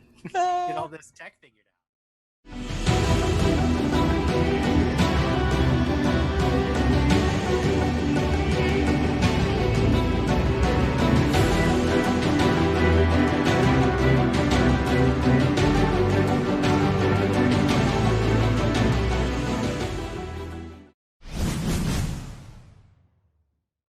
Hi, I'm Peyton Smith, and I'm here to show how you can expand your stories this month with Paizo. Bring your Game Master arsenal with you with the Pathfinder Game Mastery Guide and Bestiary 2 Pocket Editions. 2 perfect books to summon forth ferocious beasts and dual noblemen with games of wits with full rules and advice for your table. Then prepare yourself for the Abomination Vaults. Bring plenty of rope and hire yourself a burglar to avoid the plentiful traps, mysterious enemies, and more in this 3-part dungeon adventure. If you're finding your equipment lacking for the Abomination Vaults, pick up the Pathfinder Magic Armaments deck and equip yourself with items from the Pathfinder 2nd Edition Core Rulebook. And while you're on the way to the dungeon, why not take a walk around the city with the Pathfinder Flipmat City Sites Multipack? Save your Game Master time from drawing all of those maps and find adventures in the city's various alleyways, bazaars, waterfronts, and more. If you had an idea on how you would start your adventures with this multipack, tell us what you would do down below. The 5th level Starfinder Adventure Path, Fly Free or Die Professional Courtesy, is now available.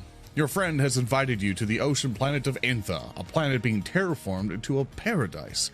But would anyone really object to a paradise in the waters below? It's time for you and your ship's crew to find out, but I suggest performing a reading of the planet with Starfinder's Planetary Atmosphere Flipmat, which is now available for your ship's scanners. And if your ship is engaged in the atmosphere of the planet, you're going to need Starfinder's Starship Operations Manual Pawn Collection to represent your party ship and the enemies on the table.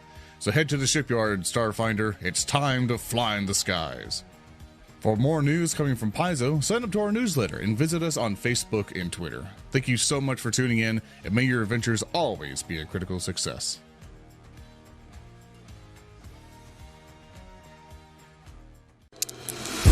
Bring your game to life with officially licensed Pathfinder miniatures and Pathfinder paints from Reaper Miniatures. Pathfinder miniatures are available in both metal and bones plastic versions to suit your gaming style. Sculpted in heroic gaming scale, Reaper's officially licensed miniatures range features everything from iconic heroes to fan-favorite monsters. Don't forget to use officially licensed Pathfinder paints, colors of Galarion, to paint your Pathfinder miniatures. Pathfinder paints are highly pigmented for fast coverage and feature excellent flow with a matte finish. All Reaper paints are water-based and easy to clean up. Please head over to reaperminiatures.com to see the entire range of Reaper's officially licensed Pathfinder RPG products.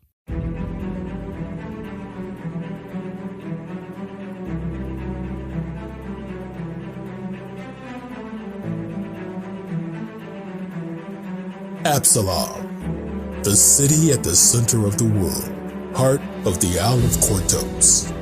Since the living god Erudin founded it nearly 5,000 years ago, people have proudly called this metropolis the crown jewel of the inner sea. Now, it is the year of the Radiant Festival, a once-in-a-lifetime celebration that has drawn visitors to Absalom from around the globe.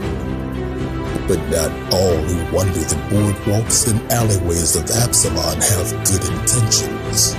Craven crooks, shady charlatans, and malevolent murderers have set their sights on a distracted populace. Under cover of the chaotic festivities, a diabolical plot unfolds.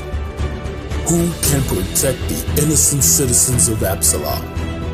Who will answer the call to save this ancient city from the villains who aim to overtake it, to guard Absalom from certain danger? A band of heroes must uncover the city's deepest secrets, scour its streets for clues, and take down its most dangerous criminal masterminds.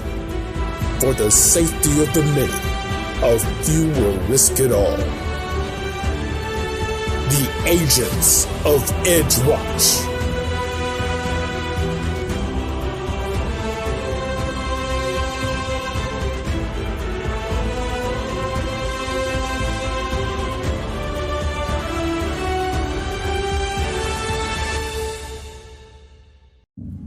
Gather your crew and prepare to embark on the journey of a lifetime as you explore the packed worlds of the Starfinder universe, taking on the role of a science fantasy hero customized to fit your playstyle. But danger lurks amongst the stars. Will you fight back with advanced weaponry and cunning tactics? Or will your hero wield the devastating forces that fuse magic and technology together to alter reality? Your crew must come together if you have any hope of victory. In Starfinder, every decision drives the adventure as you build an epic saga with your friends.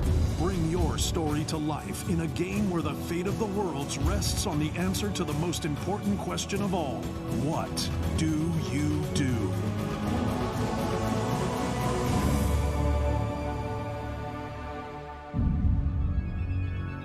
Begin your journey into the Starfinder universe today with the Starfinder Beginner Box, now available at Paizo.com, your local gaming store, and anywhere else adventure can be found.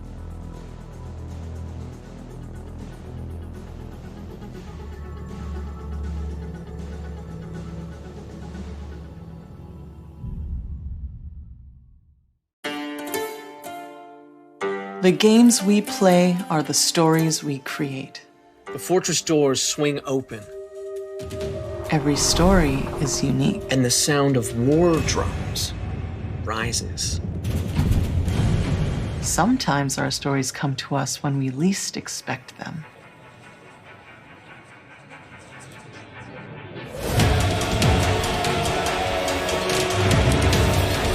We need to be ready no matter where inspiration strikes. And sometimes our stories are told over great distances. No matter where your journey leads you or how your story is told. The games we play are the stories we create. Sirenscape can help make yours epic. Sirenscape is searchable, fast, and customizable from any device with no need to pre-install any sound. Adding epic atmosphere to your game has never been easier.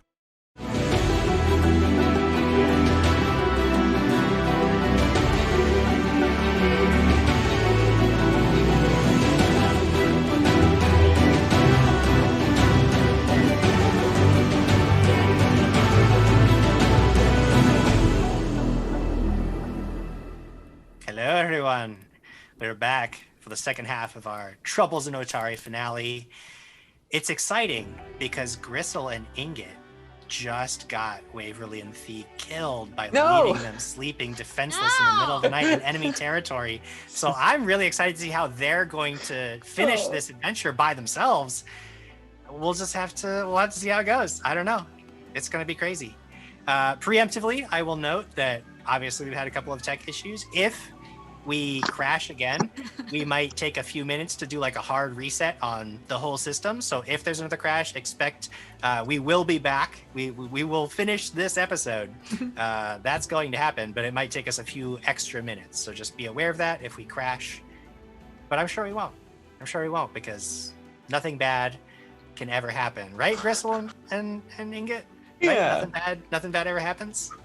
It was gonna be fine. It's gonna be fine. Rush back to your camp, where you find your companions have been startled awake because some beetles crawled onto Waverly, and it was one of those things where, like, in the dream, Waverly, like, you felt things on you and it just freaked you out, so you woke up and you screamed. It was like a night terror, but you just get the beetle, like, okay, it's okay, it's all right. But you see that beetle. Ingot and Gristle are like running up to you guys, like, where did they go? What did they do? I don't know. They abandoned you, clearly, in the middle of the You know night. what? I don't like being punished for this. Yeah, stop instigating. I do. I like that he's punishing you. How dare you leave us? It We were here the whole time. You were asleep. Then why are you out of breath? Ingot is weak and squishy. Well, good to know. What has happened? We saw that demon flying person, bat person, go back into the fortress, and we found an easy spot of entry for tomorrow. Oh, that's wonderful. What is wrong with Waverly? We heard screaming. No screaming. Oh. Well, get some sleep then. Oh, yes, you as well. We should all get our rest. And perhaps we should all stay here. And Ingot just plops down. Okay. Our All watch right. has ended. Yeah, I'll say. Watch it. Dare you? The rest of the night passes peacefully and uneventfully. Your hidden campsite is not discovered. You also don't see any other signs of activity, except that after dawn, as the morning starts to wear on and you guys start to formulate a plan, that flickering light in one of the windows, and the windows of the keep, comes back. And this is a green flickering light. Yeah, right? it's like almost like maybe like a torchlight, but it's green. Something's going on in there for sure. You all recover, and let me just look at my notes. If you were drained, you actually that decreases to drain 0. You're no longer drained from the ticks in the morning. But let me just check my notes here. Yep. It looks like Waverly and Gristle got bit yesterday, and should probably make a fortitude save. I knew a fortitude after save the was in it. onset period. Horrible disease that ticks carry. Lyme disease? It's uncurable. You want to know what I have to say to your dumb fortitude save? I don't. 26. Okay, you're fine. Hey, you know what? You're fine. You've been plenty of vitamin D and vitamin C. Been taking your zinc tablets. You're fine. Guess who else got a 26? Nice. It was me. You're all, you're all Gristle. set. Okay. See, nothing to worry about. No tick fever for either of you, which is If we good. would have gotten tick fever, what would that have done to us? Besides give us Lyme disease for life. Tick fever on the first day would have just made you enfeebled once. You've been feeling a little weak. It's a multiple day thing. Oh yeah, it gets Or worse. stages. Yeah, I see. That's just day one. That's just stage one. For Correct. life, Xander. This is a for life situation now. Yeah. If you Hit had one failed, time by tick. Fantasy tick. if you had failed the save against tick fever, you would have moved to stage 1 of this disease, and then every day you would have to make a new save. If you fail those saves, you go further and further into multiple stages of the disease. But if you pass, then you move backwards, getting progressively better until you no longer have the disease. In this case, neither of you even contracted it. Good job. Good job. Good job. Strong. Fortitude.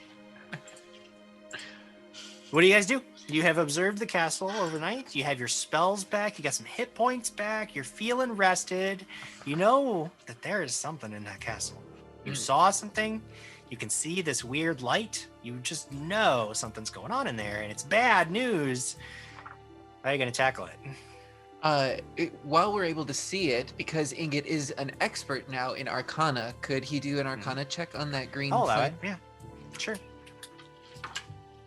Ooh, a 10 on the die, but 21. 21, sure. Difficult to tell because all you're really seeing is this light. But you know that it is very likely from a magical source of some kind. Well, it's green. And yeah. You know that something like dancing lights or the light spell can be like, you can make the light green if you want. Like that's something that you could do. And if there, were no other light sources in that castle, like somebody could just, like whoever's living there could just be using some kind of magical light source. That's theoretically one possibility. Difficult to tell anything else without a more direct view of the effect that you're seeing. But yeah. The green light seems magical. Oh, like demon light, or what kind? Like good light, bad light? Which kind is it? Could be neutral, nature, healing, green, or evil, green, dark, sinister, jealous. I don't think it's neutral. If we agree there's a demon in there, I don't think neutral demons exist. I mean, I've never met a demon, so I assumed, yes, all demons probably bad, but maybe I'm wrong. Waverly, is there anything in your scholarly research that has shown that a demon could be, like, chill with us? Oh, most certainly not. Oh. That's it. All right. Waverly's done extensive research and come up with He didn't roll or demons anything. not chill. Not chill. Can I do a religion check to give them something more than not chill? Yeah. Absolutely. It's only an 18. 18. You would know that demons, there are a vast array of extraplanar creatures that the layman might label a demon. But there are true demons, and true demons, bad news. Always a bad thing. If it is an actual demon, definitely needs to be purged from the world. No doubt. It is just those things live to sow chaos, destruction, and delight in evil. They enjoy evil. They like being evil.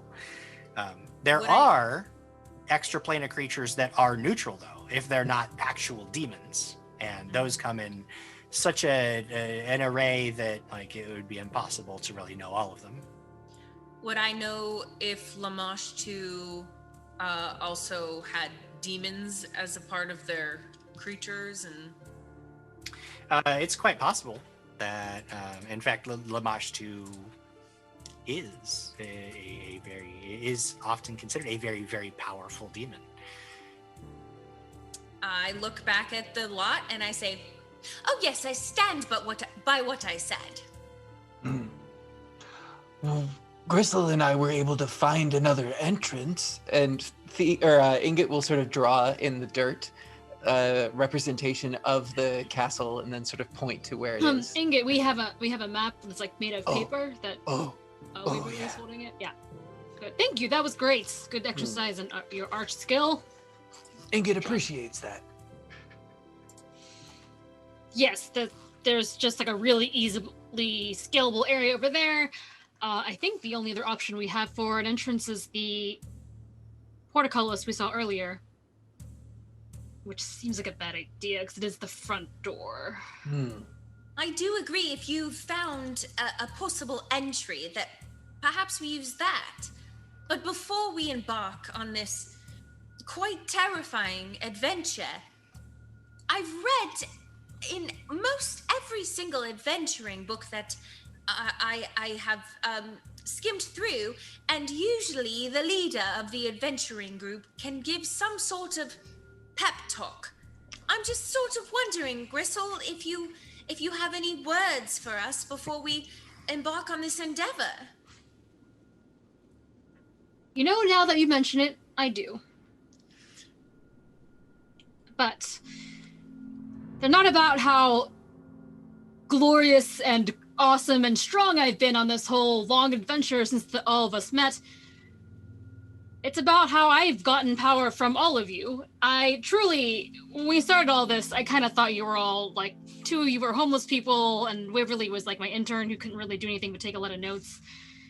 But over the past few, has it been weeks, days, hours? No one knows. No one can really tell. I've really come to learn that I have parts of my mighty warrior spirit that are maybe not lacking, but let's just say there's spaces that can be filled in by the experience of others. And truly, I didn't know what adventuring was till I met all of you. And you're not just homeless interns, you're my friends. And I don't know if we're going to make it through this, so it's probably important to kind of say everything you want to say before, so there's no regrets. That's my speech. Oh, and maybe, just, what was the word you were using again? Pacify, like, yes. Efficiently as hell. Oh, wise words, I must say.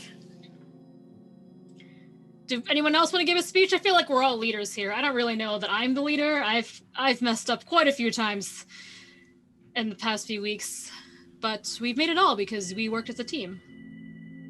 Ingot, though he studies crystals and rocks, has learned much about the other elements from taking from you. Either a fiery nature from crystal to give my strength to protect against the flames of injustice, or a bright spark that lights up a room, much like Waverly and lightning, or a cold shoulder, much like my friend Thee, the blade of ice, precise.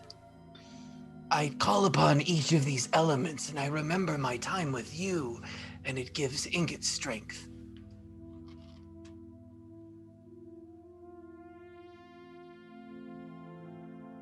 It is good that you rely on your friends, and not just on your rocks, Ingot, so that's good to hear. Friends are probably more reliable than rocks. I don't know, I'm not a rock person. Fee, Waverly, anything you'd like to say before we maybe die? Oh, yes, me, for sure. Well, I will say that throughout my entire life, I've always been very preoccupied in the arts of medicine and healing, and I always wanted to live up to my father's expectations of being a good healer. Well, I will say that being very studious and focused does come with its wonderful attributes, but at the same time can be quite lonely. I don't think I've ever had friends before, and embarking on this journey with you all has made me realize that sometimes it is best to not just focus on one thing, because you might be lacking something else. So finding a balance between something you love and being able to keep yourself open to something like friends was very rewarding for me, and thank you for being my friend. Yep, I listened to all of that. Great. Well, if this is the time of honesty, I do have something to be honest about. Originally, when I met all of you, how should I say this? I came to Otari originally to scout it out as a potential place to be pulled into Blood Cove, because I figured there was treasure here, there were adventurers here, there was going to be plenty to take, it was going to be very, very easy, wasn't going to have much trouble. Long story short, I actually originally came here as a scout mainly to decide if we were going to pillage this place and take all of the riches and gold, but I liked all of you. I'll tell them this place honest. You mean you were lying?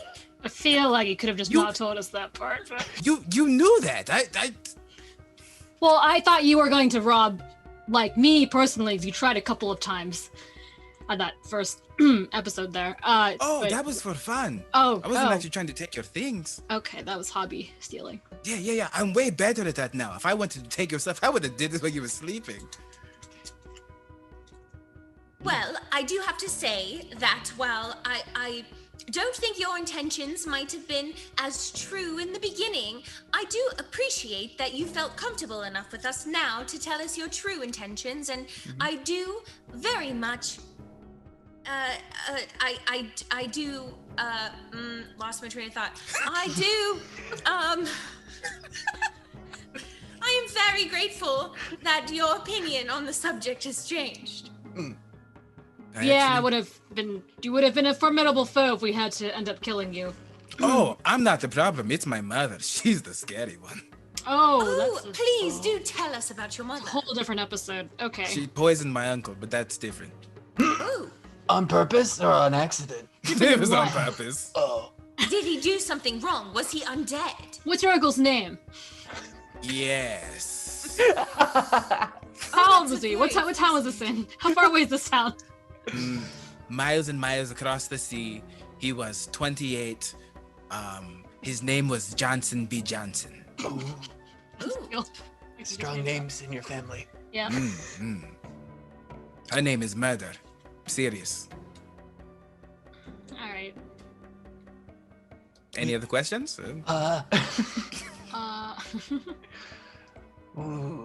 We should be able to move forward without being seen. Yes. If this is our last stand, know that we did it honorably as friends of the... What's the name of our party again? Monster hunters and helpers and a healer. And but a healer. We do not help the monsters. Right, there's a tagline. Yeah, I mean, There's and an monsters are asterisk. separate than demons. Let's just get that out there right now. Wait, do you actually think there's a possibility we're going to die? I came because I thought we were going to be fine. I didn't know there were demons involved. I'm just very concerned that a devil from the actual hell might be in that castle. Oh. And if there is, I'm not guaranteeing I'm not going to freak out a little bit. I'm a little worried about it right now. Maybe it's just a bird man. You should not fear death, for death is just a continuation of life. I don't want to go to hell to become Yeah. a demon. Yeah, I was But if you would ever leave. I'm like Also, that. according to Ingot's math, Ingot only has to slay 3 demons. Thea has to slay 10. Wait, whoa. We were talking. That's a good plan. No, I'm pretty sure that that's what the plan was last night before we went to sleep. It was 3, 5, 10. That's Correct, true. yes? You did take on. You said you could do 10, and I could carry a bunch or something. Damn it, honesty is stupid. Yep. No, that's not the moral. No. is the most is the best. Okay, actually, before we go in, one more thing.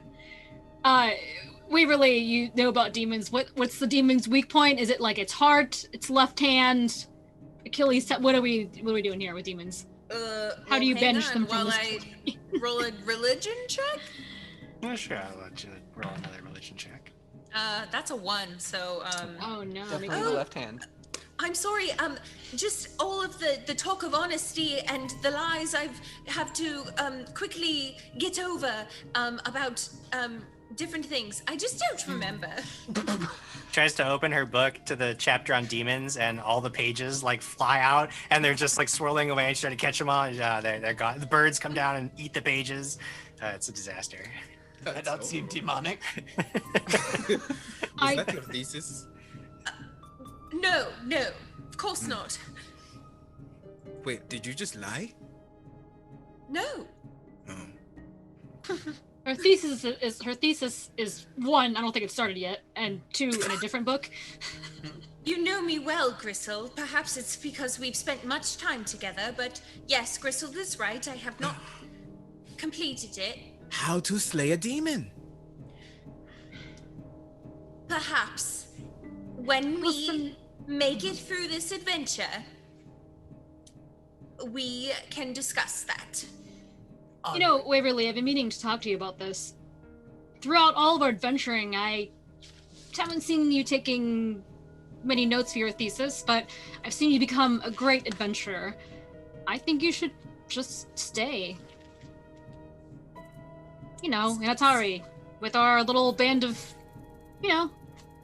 our cool adventuring monster hunters and a healer, because we can't change the sign.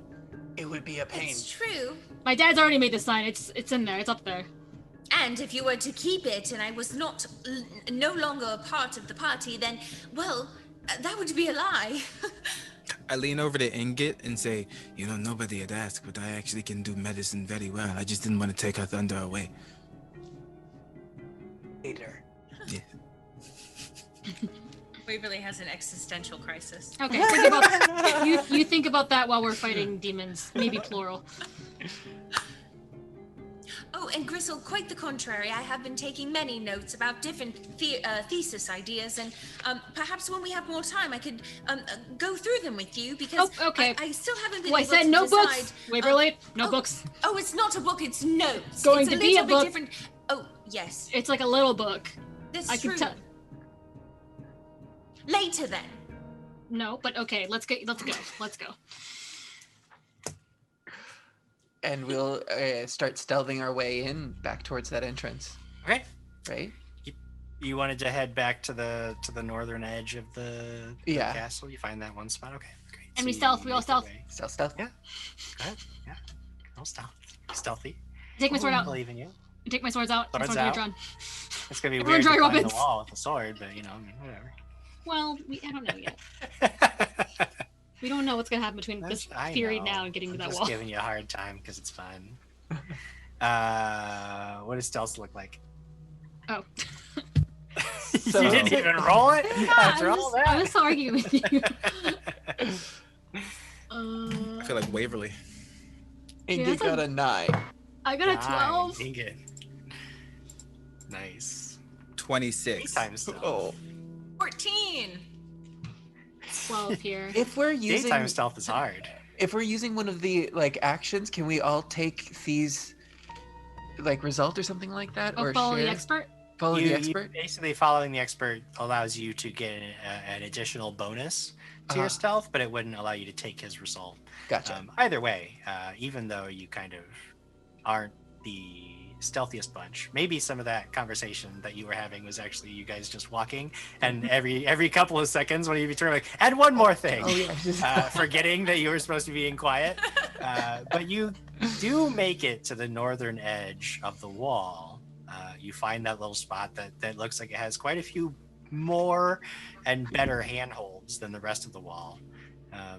And nothing has happened. You don't seem to have alerted any creatures or demons. It still will require a climb, but it does look like this would be easy for most of you to accomplish, getting up the wall this way. Can I climb first so I can help climb to the top and then help others kind of get over? Yes, you can. I like the sound that your armor made when you moved here. Was it my skin getting ripped off? Because that's what it feels like. Listen, I love playing Gristle, but why am I wearing armor for 3 hours every week on Wednesday for this? It's not metal, but it hurts. You should try being a wizard, baby. Less clothing is better. I'll do that next time. What a rookie move. Yeah. Is it athletics then to get up the thing? Athletics to get up there. I would say that this looks like a fairly easy task, and your assurance would be perfectly suited for this. You can just scamper up the wall. Great. My 18 assurance. Whoosh. Yeah. Climb up the wall pretty easily. 15 feet up, just as a reminder, as you get to the top of the wall, it doesn't look like there's space to stand on the wall. There's a walkway up here. There's a courtyard down below. And while you're standing there, at the top of the wall, you should make a perception check. Nat 20, so total of 27. Nat 20. You hear a grinding of stone on stone coming from somewhere in the courtyard. You're looking around. You think you spot just a little bit of movement. I get down. Everything kind of goes quiet. I want to lay down and flatten myself on the Flatten bed. yourself, okay? And I just kind of yell down, I think there's something up here. But I'm laying down now, so I can't see what it is. What?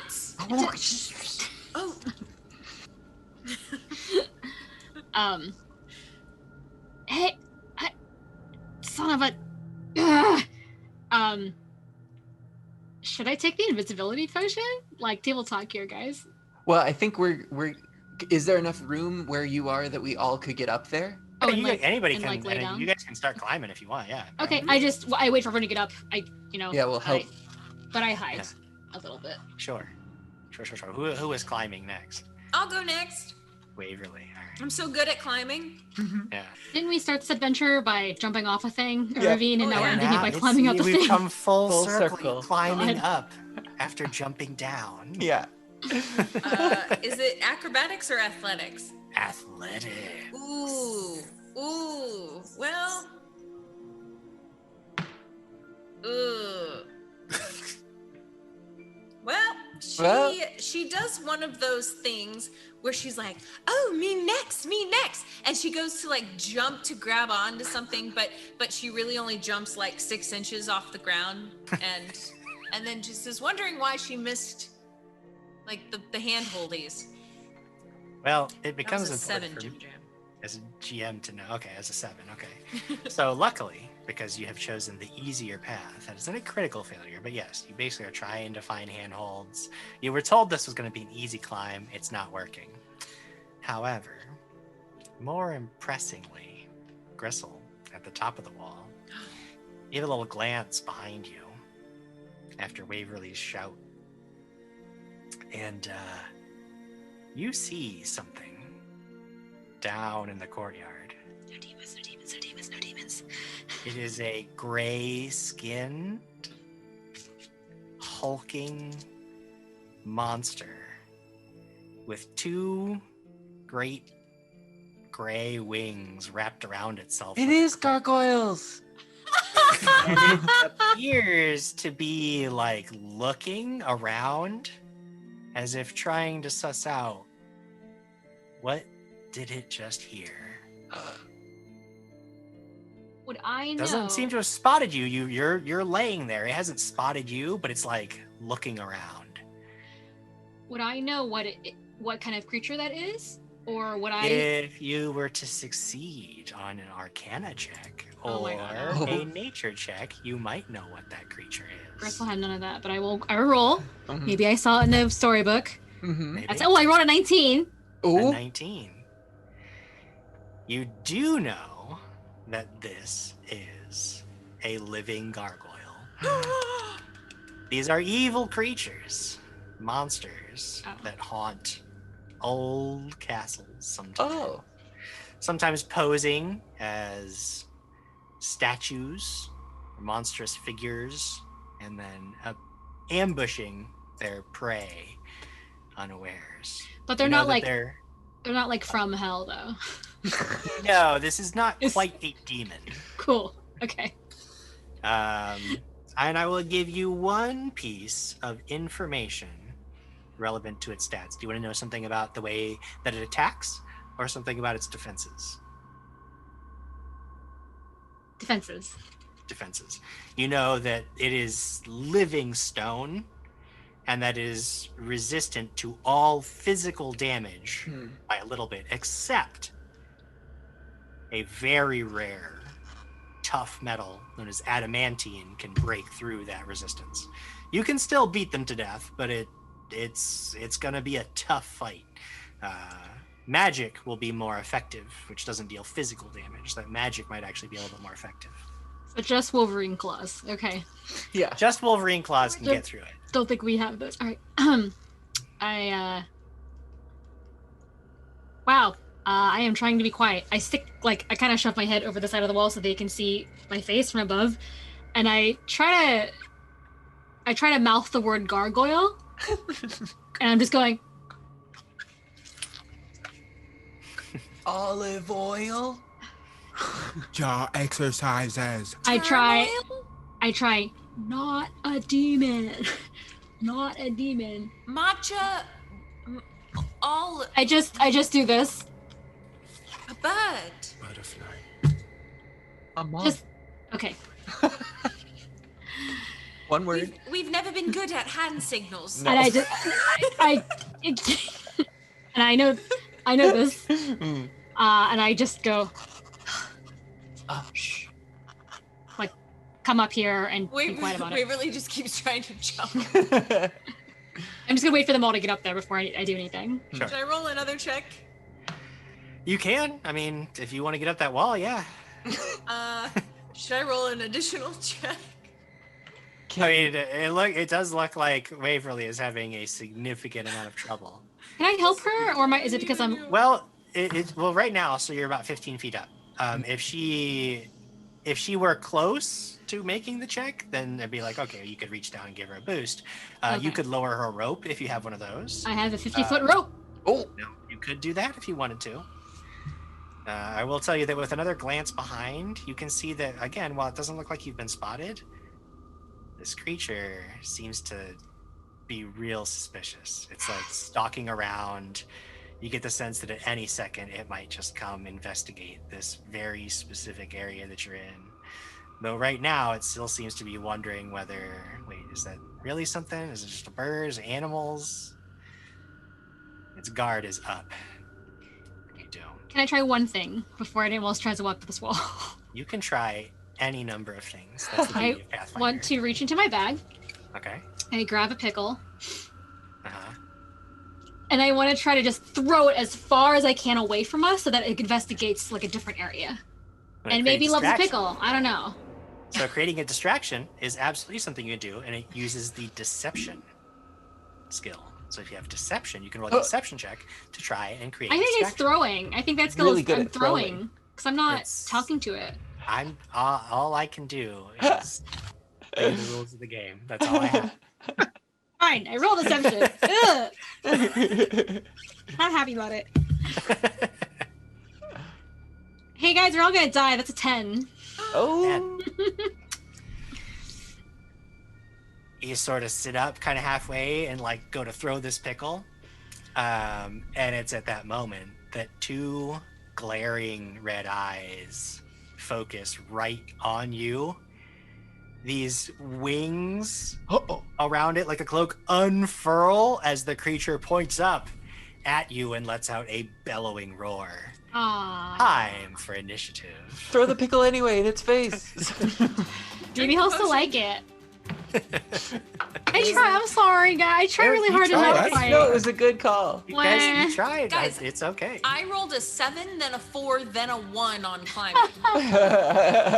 and then for initiative, I roll a 19. So what the heck? 19, you say, for initiative? Yeah, plus 9. Oh, wow. So 28 is what you really mean. Okay. 12 for Ingot. Okay. 21 for thee. 21 for thee. 26 for Gristle. 26 for Gristle.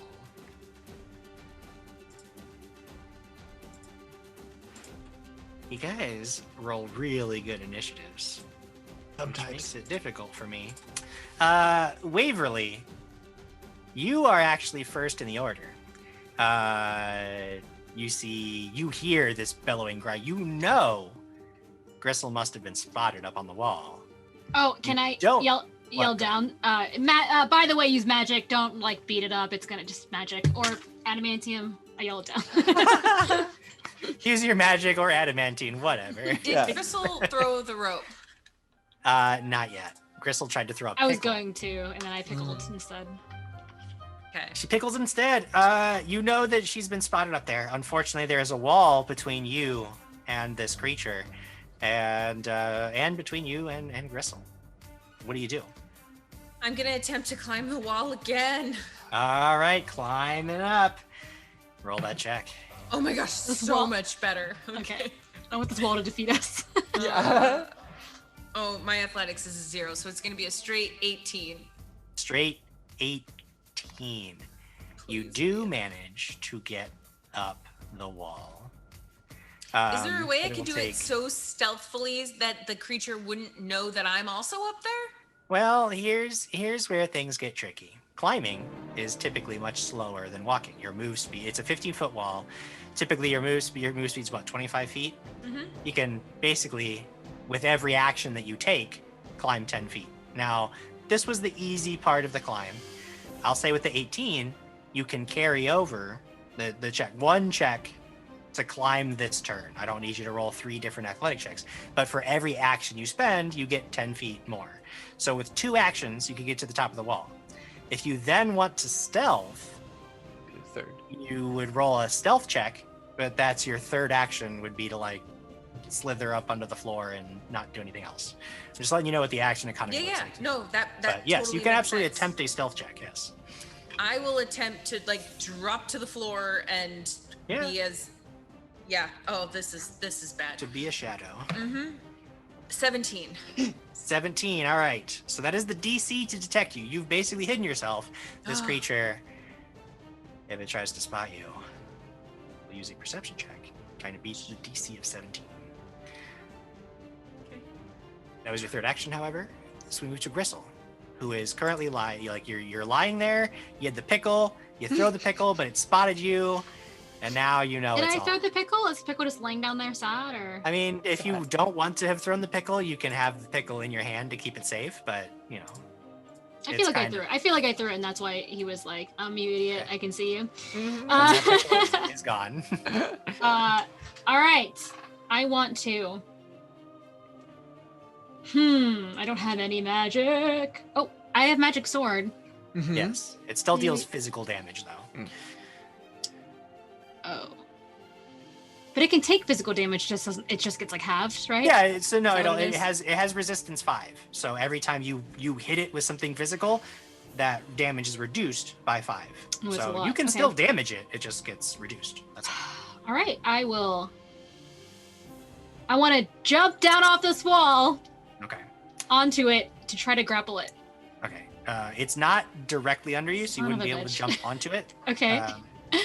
The first thing you'll have to do is stand up, because you were lying down on the floor. So you stand up. You want to jump down?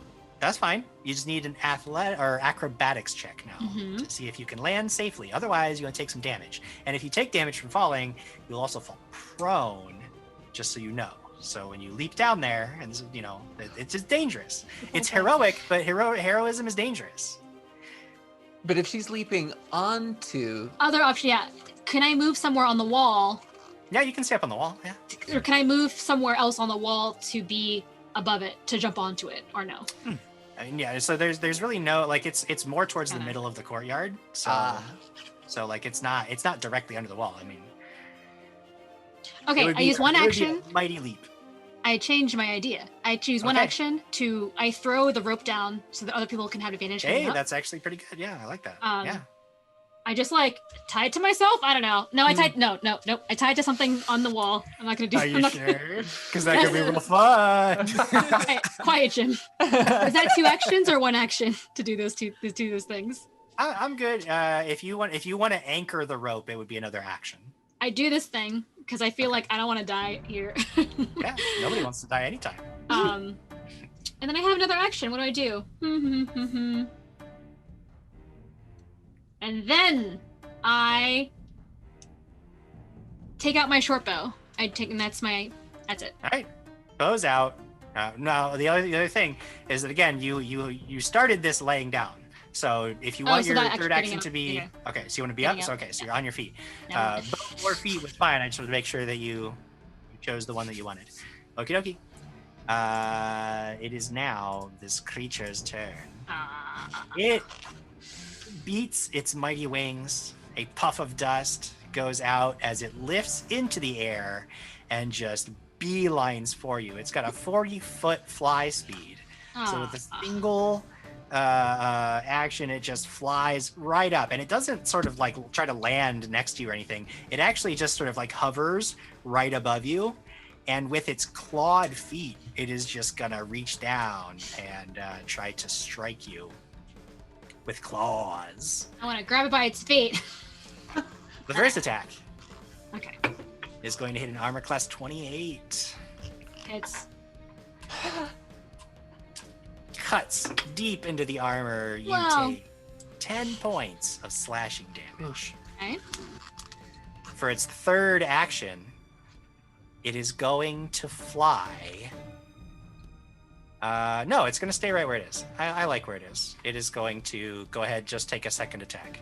I was going to try to do something annoying, but we don't need that noise. But only hitting an armor class of 17. 17 isn't gonna quite do it against Gristle, I don't think. When he tries to hit me with his foot, I kick him with my foot, and he goes, he's deflected. That's weird, because he's above your head, so you lift that leg high into the air. I've been stretching. We talked about this. Hey, I'm allowing it. I'm not arguing. I'm saying that is an impressive kick. That is like a bicycle kick on this gargoyle. Fan kick. I love it. Sit down, roundhouse. It is now Thee's turn. Thee, a rope comes down. Gristle turns to face something, and then all of a sudden you see this gray, hulking monster like hovering over her head, trying to claw her to death. What do you do? It's not a bug. I'm gonna try to climb. They're climbing up. Athletics check. I'm not good at that. DC is very low because you have a rope too. So a dirty 20. That'll do it. Yeah, scamper right up the wall again. Because of just the way move speeds work, it'll take you 2 actions to get to the top of the wall, but then you're there. How close is the thing? I mean, if you're basically now like shoulder to shoulder with Gristle, and it's like up right above your head. What the hell is that? Oh, gargoyle, not demon. Ah, okay. I'm gonna try to strike it with my short sword. Oh, sure. Also, magic is more effective than hitting. It's a magic sword. Cool. I don't know if it's gonna work, but let's find out. Yeah, I don't know anything about magic. This is wild to me that I even know this much. I just steal things. That's a 21. 21 hits, barely. You like find this crack in its stony hide, and you pierce through, but you can tell it almost deflected off the stone. I hate that. Okay, so that would be 10 points of damage. 10 points of damage. Its resistance is going to absorb 5 of that, but it does. You see like flakes of stone go flying off of its leg. But it was a magic sword. I will use my reaction that I have, which is as soon as you get into position, like right under it to stab it, it uses a reaction where its clawed feet just come down, almost like an attack of opportunity as you near it. As it's hovering above you, it gets to make a free attack. So I'll go ahead and do that and hit an armor class of 30 even. Nah. Well, it's not about whether it's a hit. It's about what is your armor class. Oh, right, for a crit. Oh, because it's 10 above, right? Yeah. Okay, I'm going to use my reaction to nimble dodge to make my AC a 21 Hell so that yeah. it is not a critical hit. I react on my reaction. I like it. I'm a fan. Excellent use of nimble dodge. I actually used nimble dodge just like that last week against you. Yes, you did. Still, that is still going to be a nasty hit at 13 points of slashing damage. I'll take a 30 over a crit. That's true. Worse. But you do then score a hit against it, and chips of stone go flying everywhere. But I can tell that even though the sword is magical, it still had resistance. Right. Okay, if cool. you so if you were to trigger the lightning bolt ability, that is just pure energy damage, the lightning effect, and it would break through that resistance. But anytime you're striking it, unless you have an adamantine weapon, it's going to be reduced by its resistance. So cool, good to know. Yep. After that, we go to Ingot. Ingot, bad news up there. What are you going to do? So at this point, is it visible? Is the gargoyle visible above? Yeah, you can see it. It is basically, at this point, probably like 20. Not exactly, but it's about 25 feet away from you because, at the top of the wall and then a little bit above them. But yeah, you can see it. You have line of sight. You actually might be in the best position to do something from down on the ground. There it is. As you come back down to Ingot, you see him in a familiar position with the sort of sandpapery thing next to his belt as he's shaving this crystal. And he's sort of like eyeballing and testing the wind and just blows this powder up towards it as a range of 30 feet. And he casts Sleep on the gargoyle. Sleep? God, I hate that. I hate it. I don't like it. Oh, yay. A will save. And you're going to look for a 19. Looking for a 19. Well, I'll tell you what. I've got a hefty will. It's not a gimme. There's maybe I have a little bit over a 50% chance on this one. Just go take a nap. There's a 14 on the die, plus 10, 24 total. Okay. It still has a -1 status penalty to perception checks. Sure. So there. Gets a little sleepy. Mm-hmm. And then Ingot will take the last action to set up his magical cantrip shield and just stay put. Shields up. Makes a lot of sense. That is the end of round 1. Oof. Waverly, you're kind of like on the ground. Fee and Gristle are like fighting this thing above you, and you just kind of look it up. You can see it's focused mostly on them. What do you do? How far away from me is it? Well, I mean, not very. Imagine you're on the ground. Your friends are next to you, and it's literally like right above their heads, harrying them with its claws. All right. I'm gonna cast Burning Hands on it. Burning Hands from the ground, right up at its face. To burn you with my hands. I'll make a reflex save. Thank you. That is a 19 total. 19 is the DC. All right, it's be half damage. You suck. But it's not going to be subject to its resistance, so. Ooh, 9 points of damage. All right, so it takes 5 points. And for my final action, Waverly's just laying there, and then she's just like, shield. Shield. All right, shields are up all around as we move to Gristle. Okay. So how far above my head is it right now? Just like 5 feet? Like just above your head. Okay. As in, like, you can reach it and it can reach you because it's literally just using claws to attack you, but it's just not on the ground. It's right above your head. So all I've done is get rope, tie rope. Okay, stand. You tied the rope? You stood up. Yep. So I'm not holding anything. I'm gonna do some athletics situation, I think. I would like to jump up and grab its feet. So I can get it and grapple it to try to get it prone to make it an easier target. You want to try to grapple it? It's just going to be an athletics. Yes. Yeah. Do you think, don't ask me what I think. I know. God. It's got to be higher than 18, right? Right, team? Come on, table talk. Oh, yeah. Oh, the AC? For grappling this thing? Yeah, it's like 20 something, right? Yeah, because you said like 21 was just barely. You got it. Okay, I'm going to roll it. Suplex it. And I just get the athletics bonus, so that's a 13. A 13. That's nothing. You try to grab it, and it's just like you actually grab onto it, but this thing is incredibly powerful and strong, and it just rips its leg free from your grasp and sort of snorts in frustration down at you. And there's one action though.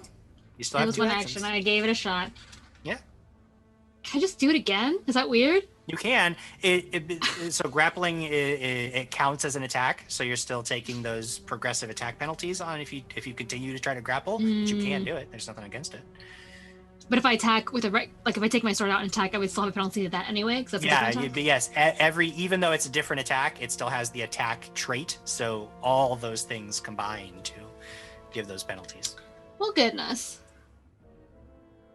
I'm gonna just jump again. Whatever. Yeah. I'm gonna grapple it again. I don't feel like I hit it. It's not gonna do anything. It's in that one. Oh no. What is happening? Don't know that, Jim Jam. Hold on. I need a D20. Give me a second. Yeah. All right. And I'm gonna do it one more time. This is all I can do, I think. I don't wanna this is it. It's fine. I do want to stress. I want to stress that even though it has resistance to damage, it's not you can hurt it. It just takes reduced damage. It's not immune to being attacked. And you typically deal between 15 and 20 points of damage on a normal strike. So yeah, it'll get reduced, but you will hit it. It will hurt it. I don't want you to you can do this. I just don't want you to think that I can't attack it because it's resistant to damage. It's not immune. What is my minus right now? It's right now it's at a -10 for any other attack that you would do. Well, so that's minus. It's a 17. I hate this. It's no good. It's fine. I'll do something different next time. After the first time, the gargoyle almost seems to anticipate it and just like lifts up just out of your reach every time you try to grab it. And you all just see Gristle like just jump like 3 times like an idiot, and I go, guess that's it for me. It is now this creature's turn, and it is going to come right down and land in front of you. And as it does, it is going to reach forward with its huge jaw and just try to bite you. And that is going to be 25 against AC.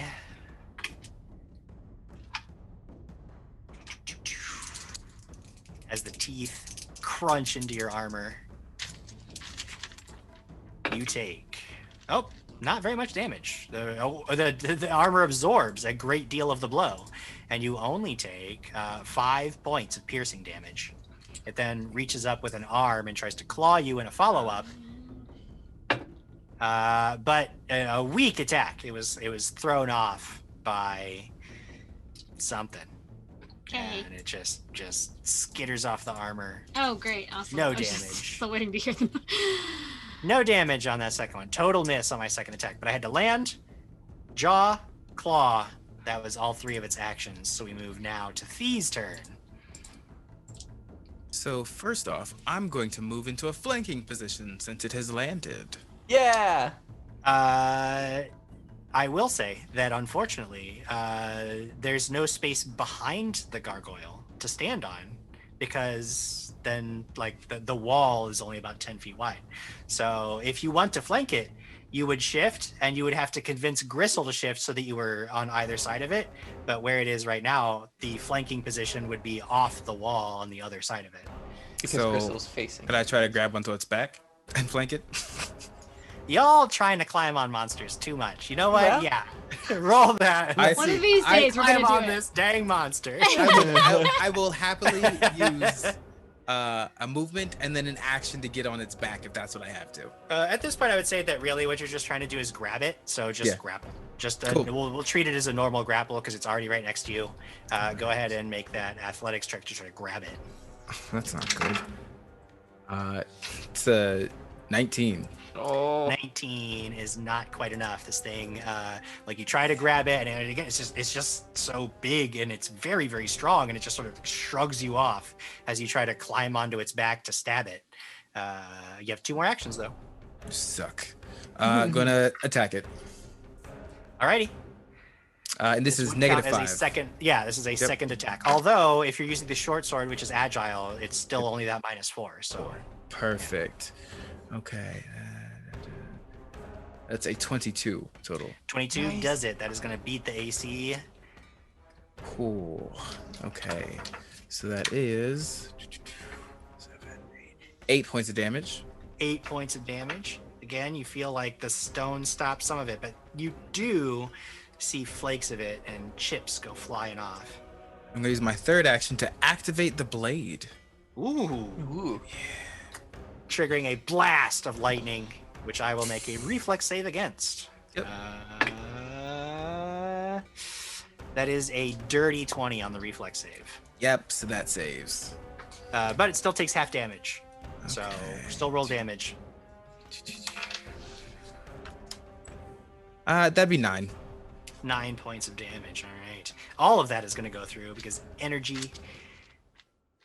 This thing is starting to look a little beat up. It's still very tough, but it is looking a little bit beat up. You looked better when you didn't move. Ingot. I'm gonna die. Oh no. I'm just triggering death flags. Yeah. Yeah. Well, Ingot has been watching a lot of this going on, and he's going through his head. This thing is made of stone. I should know a way to take care of this. And you can see he's working through one of his new spells, and he starts to do this footwork that creates this circle around him. And as his robes swish, you can see that the crystals in his nails change again to a green hue, which we haven't really seen before. And he sort of puts out his hand and turns it. And as he does, there's this green bow that springs from his hand on either side, pulls back his fingers and lets loose an acid arrow at this thing. Oh, okay. There we Dope. go. I like it. I Yes. like it. Now, I will say that because the creature landed, it is going to get a little bit of cover from your companions, but you still can see it and you can still fire that acid arrow. I believe it's a spell attack for that It spell. is. So here we go. Against the AC. Okay. 16 plus 9, 25. 25 does it. Even though your friends are in the way, you find the perfect opening, and this splats all against it. Yes. Okay, this is Excellent. 3d8 damage. Whew. Ow. Let's see, 16 acid damage. Ow. Plus 4 persistent acid damage. Oh, okay. You do Ow. 3d8 acid damage plus 1d6 persistent acid damage. As the acid splats against this creature, you see like huge chunks of its visage just starts to bubble and melt into just formless, shapeless stone. The creature is still alive, but you can see like as it continues to like boil from this acid, it is in incredibly bad shape. That was a tremendous hit from Ingot. And he stands there with this acid bow, just proudly. Could you always do that? No. Oh, that hurt a lot. Waverly, it's your turn. I'm just gonna burn it again. Yeah. Why not? Burning hands, but All roll right. a really bad reflex save. Oh, okay. Yeah, that was it. I gotta roll a bad One. reflex. Yeah. Well, you might have got me. I actually did roll terribly on the die. That's only a 15. Yeah, I win. I've beaten Pathfinder. That was it. Ooh, 9 points of damage. And like as like parts of it start to melt into this slag and just like molten stone, you blast it with fire, flash hardening some of the creature, which as it loses its balance and falls back off the wall, and then the brittle mass of it just shatters in the courtyard below. Science. It's dead. Yay! Who are you? Me? Yes. Oh, I hardly did anything. I'm pretty sure that was all Ingot. And if you look down at Ingot, he's still panting, just holding the bow.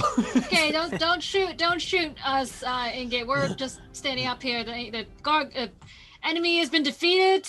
I've done nothing, but great job, everyone. Really glad we were all here and that it wasn't a demon. Are there any Leadbuster Lads in there? Well, let's all go check together. Let's up this wall, down this wall, quickly. Ingot will climb. Attempt to climb. I'm gonna jump down this wall. Ooh. It's my Make an turn. acrobatics check. I'm good at that one. I jump also. Jump together as a team. Yeah. Well, there's a rope though. Do I get an advantage? Any sort of? Yeah, it's a very low DC climb DC. So. Oh, good. Because what is that? Athletics? Yeah. It's not as low as a 5, is it? It is a 5. DC 5. Oh, to climb the rope. So yeah, Finally. Ingot like barely like gets up on top of the Took a wall. lot out of him. It's a second level spell. Your hands are still all like slick from the acid bow, and it's Yeah. just that it's not working. We make it. Y'all adventure. What's that? We make it. Yes, you all get to the top of the wall. You all sort of like clamber down / slide down / jump artfully perhaps down the other side of the wall, landing in the courtyard below. You defeated the gargoyle guardian. You see nothing else in the courtyard. You didn't have to tell us that. You didn't have to say that extra word. Why not? You could have just said the gargoyle. we felt so good, Jim Jam. Gotta You go find through yourself- it. Yeah, you find yourself mostly in a garden of weeds that makes up the old courtyard before Maunder Keep. You are actually almost like the keep is like practically right next to you because you had moved to the northern side of the castle. So when you sort of move out into the middle of the courtyard to get a view of it, you see that there's also a large fountain in the middle of the courtyard. There may have once been a statue at the fountain center, but it appears now that there are only a pair of stone legs sticking up from the central dais at the moment. The keep itself, you still see that flickering glow in some of the windows, but the doors remain shut. Nobody comes storming out of it. There's something going on in there, but you're not sure what. What do you guys do? Are any of the flickering lights on a ground level floor, or are they all upstairs? It looks like it looks like both. You do see now that you're in the courtyard, there are a couple of spaces, windows in the bottom, and you can see, there's this glow. For the keep itself, is there like an entrance, any sort of? Oh yeah, there's a door. It stands closed currently. Yes. I suppose we can towards that, and Ingit's going to try to listen to see if he can hear any movement on the other side. Sure. Walk up to the door and put your ear to it. Go ahead and make a perception check. Okay. And can I try to peek through a window with one of the flickering lights? Yeah. They're very narrow, but yeah, you can try to see if you can get in there. Dirty 20 for the perception. Dirty 20. You're pretty sure that occasionally you hear sounds coming from beyond. It's difficult to tell exactly what, but there's movement in there and a voice. Maybe a couple of voices, but definitely at least one. Ingit will sort of indicate at the door. Yeah. We're bad at sign language, so that's enough. Yeah, this is... I rolled also a 20 total to look in the window. Sure. You get, there's one of these like arrow slits, and you sort of like peek in there and you're looking around, and it's difficult because it doesn't give you a wide view, but occasionally you'll see a robed dwarf height figure like will pace back and forth in your field of vision. Seems to be doing some kind of work in there. Well, the dwarves are definitely in here, so do we use the front door and just be sneaky? Either we barge right in, or we could try to be sneaky, but I fear that perhaps we should just get this over with and get in there and pacify. do the thing. Oh, yes, or pacify.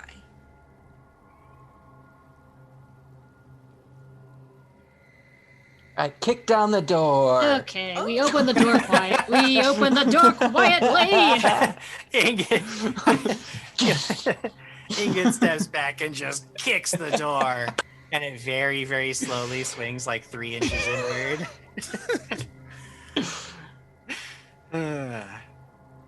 Did you actually want to open Yeah, the we're door? going. We're going for it. Okay, no, Ingrid was serious. He's kicking that door open. All right. He runs Ingrid, ahead with no one else's consent. blast the door open. No problem. Leroy Jenkins. All right. That ended badly. Can I ready a spell while he kicks the door? I mean, I feel like he just did it, so I would say not really, but you know. Oh, okay. All right, Jim. That's fine. That's fine. This old keep once stood watch over the surrounding lands, but time has definitely taken its toll. There used to be a second floor that has clearly since collapsed, making the interior of this keep one huge 20-foot high chamber. Half the chamber appears to be a grim chapel of some kind. There's a simple stone altar stained with blood, bearing bits of past sacrifices, and a pentagram drawn onto the floor near it, to making a chilling tribute to Lamashtu. The other half of this chamber is a makeshift lab of sorts. 2 pitted wooden tables hold bodies, both cut open with organs removed and displayed with care and precision, almost like you're looking at an anatomy classroom, where they've got all the organs sort of splayed out on this body. You almost expect to see like labels on them, though there are not. Between the 2 tables, a robed and bespectacled dwarf stands, washing blood from his stained hands. As you kick open the door, he looks up. gives you a sort of grim, sour look. Oh. Well, I've heard about you blundering around Otari, destroying everything in your path. If you're here, am I to assume my brothers are victims of your haphazard barbarism? We are here to pacify. To be clear, the villagers and almost us, we were victims first. We just fought back. We were just a self-defense. This is not... We're not the bad guys. You are the bad guys. I Ornaments on that suppose. Any chance you'll just leave me to my work? What exactly is your work? Oh, not now. He looks at the two bodies, one and the other. Says, no, I imagine you're not the sorts who will just leave me to it, will you? Interior decoration. No, we most certainly will not. Okay, then. He raises up first one hand over the body to his right. Oh, no. Another hand to the body to his left. And you see this sickly green, like almost like sparkles that shimmer down from his palms and settle over the bodies. And as that happens, the bones from inside these bodies begin to rip themselves free. The skeletons of these two poor dead souls standing up on the tables as he looks at you and says, well then, I suppose I'll just use you for my next bit. And it's time to roll initiative. No. Bone Daddy, no. No bones No, about Bone it. Daddy, don't do it. 24.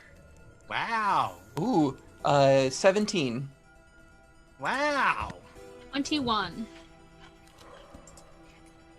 16. Gristle? What's that? Thee? 16. 16 for Thee. It's a rare day that we see Thee going last. I'm okay with that. I don't want to get near that weird bone man.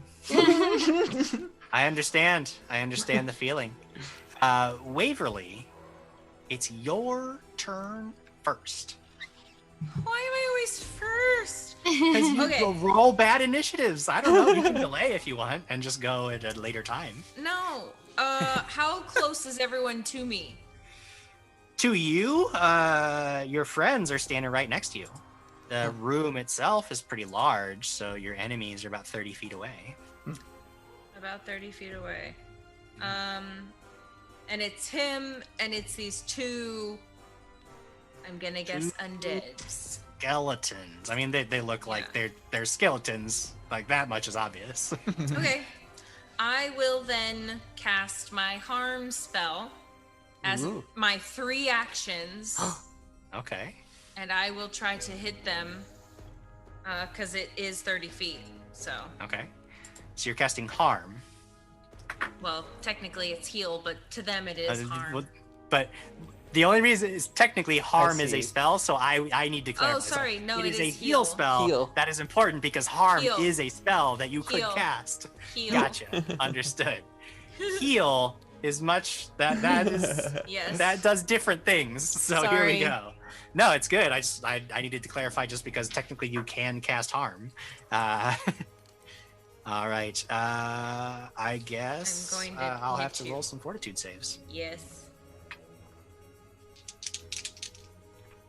Those of you who are wounded, take note of how much healing occurs to you because this will affect you as well in a positive way. Go ahead and give me that damage because both of Alright. these guys failed. Yes. Ooh, that is that a 9? Okay, that is 15 points of damage. 15 points of damage. Both of the skeletons explode. Just absolutely destroyed. All right. This dwarf, who looks like he was really badly wounded, now is at full health. Okay, So well, thank you for that as well. That was really good because he was in trouble, but now he's going to be really tough because Okay. you healed him up. But yeah, you just explode these two skeletons. They're destroyed. What does Waverly look like in that moment? So in that moment, she basically, she witnessed him actually perform this magic on these skeletons, which is the most, I don't know, like the word that means like the most of abomination that you could possibly do. But yeah, that is so wrong. Like it is wrong to be an undead, but it is wrong to create the undead. And so witnessing that, Waverly just kind of like, it's kind of like that phoenix moment of just like erupting in this very warm and happy, positive light that just emanates from her onto you and onto these skeletons, because she's not killing them. She is just guiding them to the next phase of their journey. Guiding them to the next phase. I don't like it because my skeletons didn't even get to do anything, and it makes me very sad. It makes me very sad that they have been so easily destroyed. But what can I do? Those are the rules of the game. Gristle, it's your turn.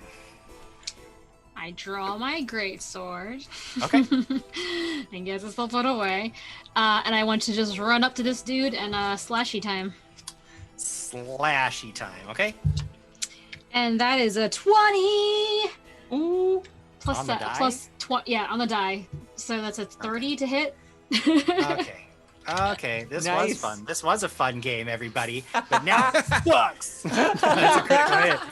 Yeah, that's a critical hit. So for a critical hit, I roll the die twice, right? That's correct. So you'll Okay. roll. It was a regular attack, so it is roll 2 D12s, right? Yes. So that's a 13 plus 3 is 14, 15, 13 16, plus 6. 19 total. What did I just say? Yeah, thank you. 19 total. Ow! All right, you come forward, just charge it in, and just cut him right across the chest. It looks like as you were coming up to him, it looks like he almost like reaches out towards one of the bodies, but then he sort of remembers that his skeletons are dead and they can't help him as you just cut him.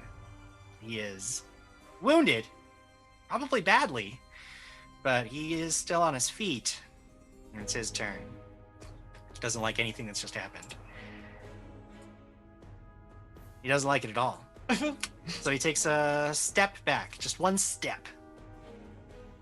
Does that trigger? Levels his hands. Oh, it's just the step. No, because he steps, so he does not trigger. He doesn't like what happened. He is going to... Who does he dislike more? I think he's more insulted by what Waverly did. So even though Gristle's standing right in front of him, he is going to pull up both hands, and much like you saw, very similar to what you saw Ingot do not a few minutes ago, he sort of pulls his hands back as if he's aiming a weapon of some kind, and then this bolt of acid comes flying forth to try and strike down Waverly. A spell attack against armor class 26. That's a miss, Jim. No, yeah, Get out of here. Get out of here. The most important question being, of course, is it a critical hit? I don't think it is. But... Well, Jim Jam.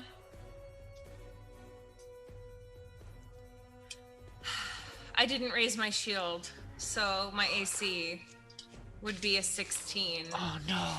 Meaning it would be a critical hit. That's double damage. Double damage. Yeah. As it just blasts. You catch this acid right in the face, just as the light of Saren Ray is toning down around you from having destroyed the skeletons. Initial damage, it's 5, it's 13, it's 18, plus 9. Oh my god. 27 points of acid damage.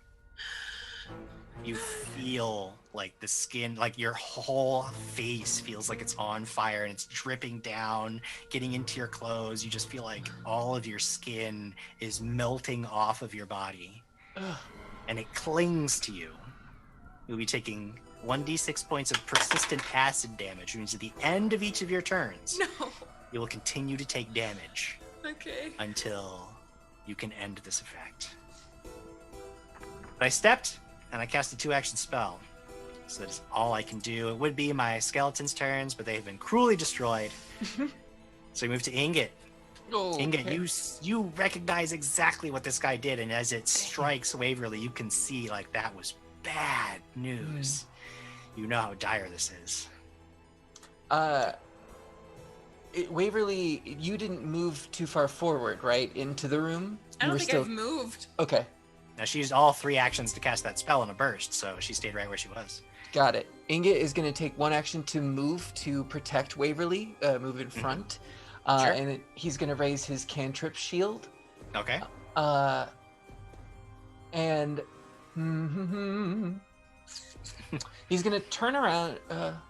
He's going to turn around, and you haven't seen him cast this before, but he sort of grabs a necklace that has been hidden like underneath his robe, and he sort of holds this protective ward and then casts protective ward on Waverly. Nice. All right. It's going to give her a little boost. She's got some cover from you, and she's getting that boost from protective ward. So that's +1 to your AC, and then yeah, that's it. All right. Moves in to defend his good friend. Thea, it is your turn. All right. So I'm gonna probably need to spend 2 moves to try to get behind them, right? To get behind him, yes. Yeah. And keep in mind, he stepped away from Gristle, so he's not next to her yet. Although if she moves up, then certainly that's the plan. Certainly so things will change. I'm gonna go onto the opposite side so that when Gristle moves up, she can have a flanking position to him, and then I'm just gonna make a normal strike. Strike away. That's a 26. Yeah, that'll do it. All right. Nice. For 11 points of damage. 11 points of damage. Nice. Ow. All right, this guy is bleeding profusely, but he is still up, and he is still kicking. Top of the next round, it is Waverly's turn. Everything hurts, but you're still up, and that's all that matters. Do I have to roll the d6 now? That happens at the end of your turn. Oh, good. Okay, so at the end of my turn, I could fall dying. So it's our finale. Let's make mistakes. Let's make mistakes only. All right. Okay. Let's go for it. Waverly is going to take a step to the side, and she just one little step to the side so that Ingot's not directly. No. Wait. Yes. Okay. So he's not directly in front of her, and she's going to cast Sound Burst at this guy. Nice. Okie dokie. Yep. All right. That's a fortitude save? Yes. All right. This guy's fortitude, he's a dwarf, so he's a little bit strong in the fortitude, but it's not necessarily... Roll a 1. I mean, I can't just do it on command. You can. Is he 17 total? You fail! Yay! Ooh, okay. That's gonna be 16 points of damage. Okay, ow. Cannon. Jeez. And Waverly, she's kind of like on her knees behind Ingot, but then she stands up and takes a step and just kind of forces all of her energy out of her at this guy, and then almost collapses right back to her knees. Oof. And for her final action, she will. Well, you had. Oh, I took a step. Never mind. Yeah, you That's moved, all of them. So yeah. Now at the end of your turn, Yep. burning continues. You take 2 more points of acid damage, And now you can roll a DC 15 flat check. Okay. If you pass, the persistent damage automatically ends. If you Okay. fail, it continues. Okay.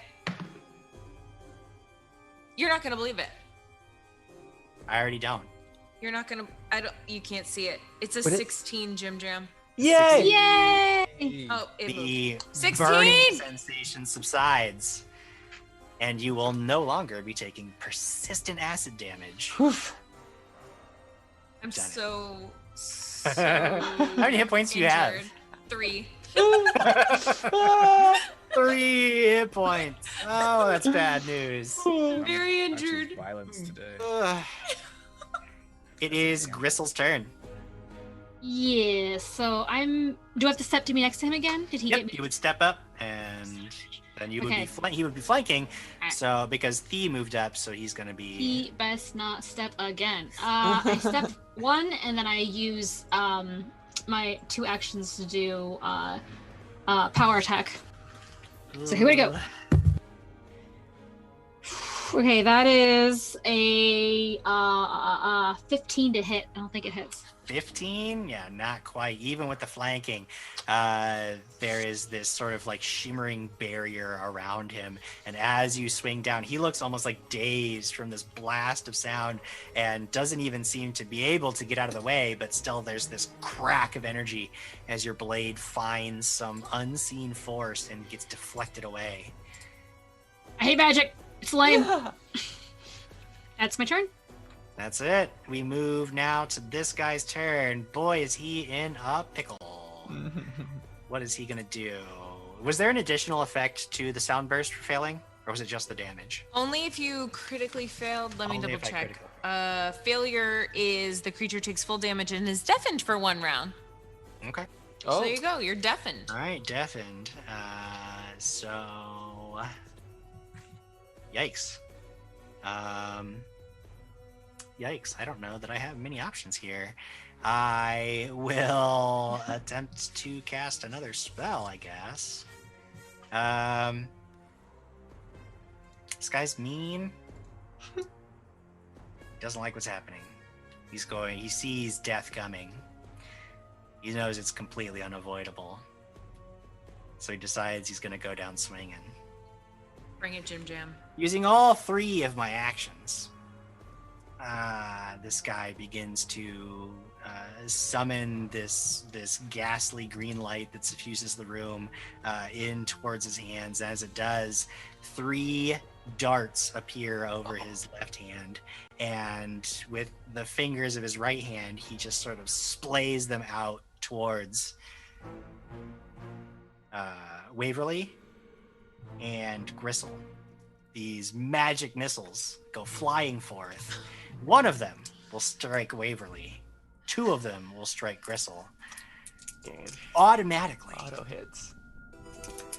Gristle, you're going to take 6 points of force damage as these magical darts just blast into your chest plate. Okay. Waverly, you're going to take 2. Shut up! No! Shut up! 1d4 plus 1, and I rolled a 1. Shut up! You take 2 points of damage, and you can see as the guy's watching you, he like locks eyes with you. And as you're standing there, he's just like, you can tell he's swaying on his feet, almost about to fall over in a pool of his own blood. He just wanted 1. It is now Ingot's turn. Oh god. Okay, so with that, all of that happening, first of all, he's focusing on the protective ward to keep it up, and it expands past himself to encompass Waverly now as well. And then you can see him. This magic missile shot went to the person that he was protecting, and there was nothing that he could do. And you see this anger boiling up in Ingot that you hadn't seen before. His nails, the crystals turn bright red, and then start to catch on fire themselves. He pulls his hands together and forms like Kamehameha style an orb that he then shoots out forward. As it goes and hits its target, it expands on the floor, creating a flaming sphere. Yes! Oh, I hate this spell. Yes, that's my favorite spell! Oh my gosh. It's the worst. It's a reflex save, I believe, It correct? is. A basic reflex save. It's a 5-foot sphere of flame on the floor. Man, you really waited to use it. Ingot's an abjuration specialist. Big Sphere's the best. And it lasts for so long. It does. It's a 15 on that Kill save. him. Kill That him. doesn't do it. That's not good enough. So It's not good enough. We're gonna do better. do 3d6 fire damage. Yay! 8 plus 5 is 13. He bursts into flames as the like ball of magma rolls up his legs and engulfs his feet, and he is just like screaming. And you can, at first it seems like he's screaming in agony, but there's this weird like tinge to it. It's like he's also like cackling madly as the flames completely consume him. And after about a minute or so, as the fire winks out and Ingot's spell ends, you see nothing but a ash-covered skeleton lying at your feet. Yay! Waverly's gonna rush to Ingot and hug him. And he gets caught up in the moment. And then she's gonna fall to the ground, basically, with her 1 hit point. And then she's probably gonna heal herself. Mm-hmm. I'm gonna use the 2-action heal spell on myself. Oh, yeah. Okay. So you guys heal up. Looking around, you don't see any other danger here. It does look like there were supplies for several other dwarves to have sort of been living in this space, but nobody else is here. There are no other creatures that you find. There are some, again, supplies that you find. But most interesting, as you're picking through some of the things, you find a whole like table just full of papers and notes. And as you begin picking through it, you see there are missives between these dwarves, giving each, you find like notes to each other. You find scraps of gibberish in strange languages, notes about arcane processes that even without a firm grasp on the theories, you can tell possess a very dark intent. As Ingot looks over some of it, like this is all like dark, forbidden magic. This guy was into some very deep, evil necromancy.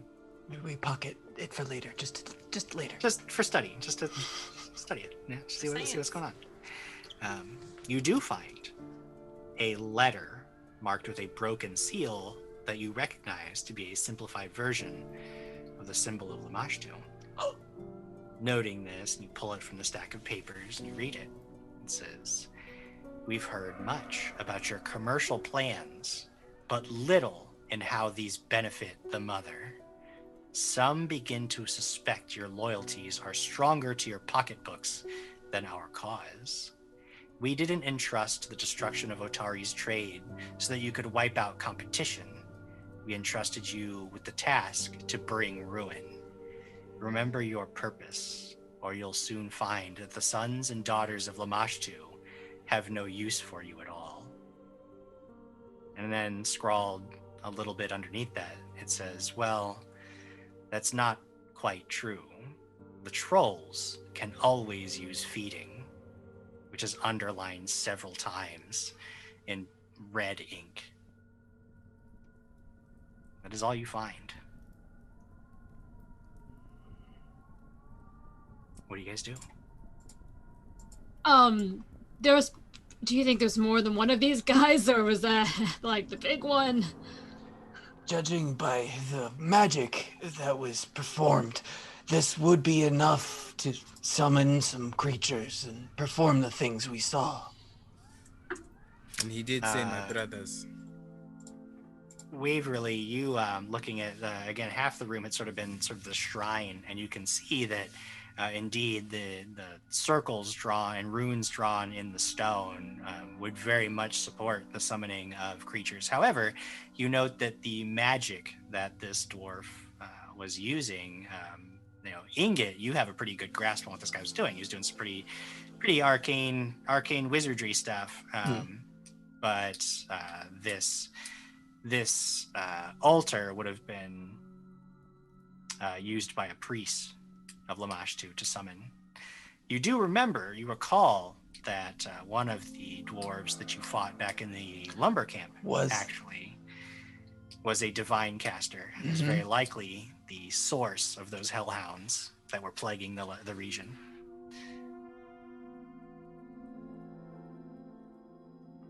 Perhaps we should warn others to stay away from here for now, but we seem to have cleared this area of danger. Seems like there's plenty more, though, to be honest. Yes, whoever wrote that letter, they have even more ulterior motives. And it may expand past Otari. Yes. It looks like this adventure may take us past the confines of this town, but for now, I believe we've saved at least this town, and that's something to celebrate, maybe? Unless there's like a bunch more demon guys just in this building. We haven't looked at the whole thing yet. There's 2 floors of this place. Should we burn it down? The second floor had collapsed, so it's really now just one big room. Oh, okay. Floors. Yeah. We cleared the dungeon. Cleared the dungeon. Perhaps in the future, the monster hunters, helpers, and a healer might use this space. I feel like our HQ is really nice. This is like a falling apart building. Franchising. And this was a shrine, and I do feel that it should be protected. Perhaps we could ask the kind people of Otari to keep watch over this land, and perhaps turn it into some sort of visiting place where people might find peace. He made undead people here. Yes, and the only way to combat the evil is with goodness and light. Pacification. I pull out a torch. Oh yeah, let's start this place from scratch. We don't need any of this building. Do it, V. Pacification through fire? Purification through fire? It's a very Sarenrae thing. Burning hands. You would agree entirely. All right, can you let us get out of the building first, please? We burn us all down. Oh, too late. It collapses around you. But you've pacified the tower now. So you leave the tower and burn it to the ground. Nothing of value is lost. That is the way of things. This is nothing but a dark place now. You've purified it with flames. You feel that Sarenrae would greatly have approved of such an action. Look into this Sarenrae. You make your way back towards Otari, and after the fall of the Leadbuster Lads, over the next couple of days, it appears that things in the region sort of stabilize. You keep an eye on everything for a few days. You see no signs of random monster attacks. There are no reports of disrupted trade routes or creature sightings beyond what is normal for the region. By and large, Otari proper barely notices the danger they were in. Once again, you've thwarted a threat before it became a serious danger to the people at large. But those who were affected are quick to tell the tale of the 4 heroes who saved them and the treacherous monsters that nearly took their lives. There is a lot of confusion over what the name of your little group is, but everyone seems to understand that it was you, and you find yourselves to be minor celebrities about town once again. Over time, things actually go pretty well. Business prospects fly in. Gristle, you find that it's time to visit your dads. You've been very, very busy, and you haven't really talked to them in just a little bit too long, right about that time where when you think about it, you start to feel a little bit guilty, and you realize that you just got to go talk to them. Otherwise, you're never going to hear the end of it. So you head to the fish pickling plant / home. And as you approach the front door, early in the morning, before the town is even awake, hoping to catch them at breakfast, you see that the door to their house stands cracked open just a little bit. What do you do? I rush in. Okay, you go bursting in to your father's house. Leave the door open. The interior is absolutely silent. Across the room, you see a shattered vase lying in pieces on the floor. And suddenly, you hear your father's voice from behind you. Oh, Gristle Jr., glad to see you have some time to visit your father. What the hell? Father, why are you leaving? Why are you leaving your door open? He's got a broom, a big push broom in one hand. Oh no, I just stepped around to the shed. I had to get, I knocked over the. I am very sorry. Everything's fine. You look like you've seen a ghost. Why are you so? What's wrong? It's been like a real stressful couple of months, huh? Yeah. So just a little on edge. Everything's cool here. No one's holding you against your will. Like blink twice if. No, everything is fine. This adventuring, it's making you crazy. Come in, we will have breakfast. Everything is fine here. At that moment, your other dad comes down the stairs. Both of them sort of rush in. There's a big, great Vander-ripped bear hug. Oh. And we watch this, lingering on the warmth and joy of this family moment, just long enough for it to grow a little bit cold. And pull away until we're looking in at this scene from the outside of the house. And we start to shift down towards the water line, the dock just behind the Vander-ripped home where their fishing boat is tied. And then beneath the dock, there are deep, inky, impenetrable shadows in the morning gloom. And as those shadows become our entire focus, 3 glowing yellow eyes appear, their light barely illuminating the outline of a monstrous jackal's face. And that is the end of Troubles in Otari. I don't think that's true. I don't think that's the end of their troubles. I feel like that's I think there might be more troubles. That's true. There could be more troubles for Otari. Do you think that these mom and uncle Great mother. Can we have an epilogue? That was the epilogue. Yeah. That was the epilogue. Was it? Appearance of the 3-eyed jackal. Mm-hmm. Lamash. Indeed. The 3-eyed jackal is a well-known symbol of Lamashtu. Perhaps her servant, brought to Otari to exact vengeance. But either what way, I'm hearing is we effed up and did not complete the mission correctly. Hey, all I'm saying is that, well, we won't know yet. Because it's over. The season's over. We did it. Yay.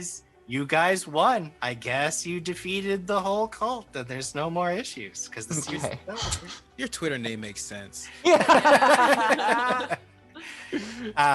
is a lot more adventure. If you all want to get involved in that, you guys out there watching, make sure that you go to Paizo.com. Pick up Troubles in Otari. There's plenty more adventure in the book. Make sure that you get the Pathfinder Beginner Box, which comes with everything that you need to jump into an adventure, even if you have no experience with tabletop role-playing games at all. The only thing the box cannot teach you to do is come up with a cool name for your company of heroes. That is not a skill the box gives you. I want to give a huge thanks to Paizo for letting us play in their world. I've had a lot of fun doing it. I want to thank each of my players for adding life to the game through your choices and your role playing and providing surprises for me every time we come in here and do this. I want to thank the behind the scenes team for running our stream. The epic sounds, the camera movements, the graphics, none of that happens automatically. There are real people working tirelessly to make the stream look and sound fantastic. So a big thank you to them as well. And lastly, I want to thank all of you out there watching for showing up week after week, watching us play, watching us have a good time. It is excellent to do this, and sharing the journey with you has been a real pleasure. With that, I want to say goodnight. Until the next adventure, it's been a blast. We'll see you all another time. Bye. Bye. Bye, everybody. Or-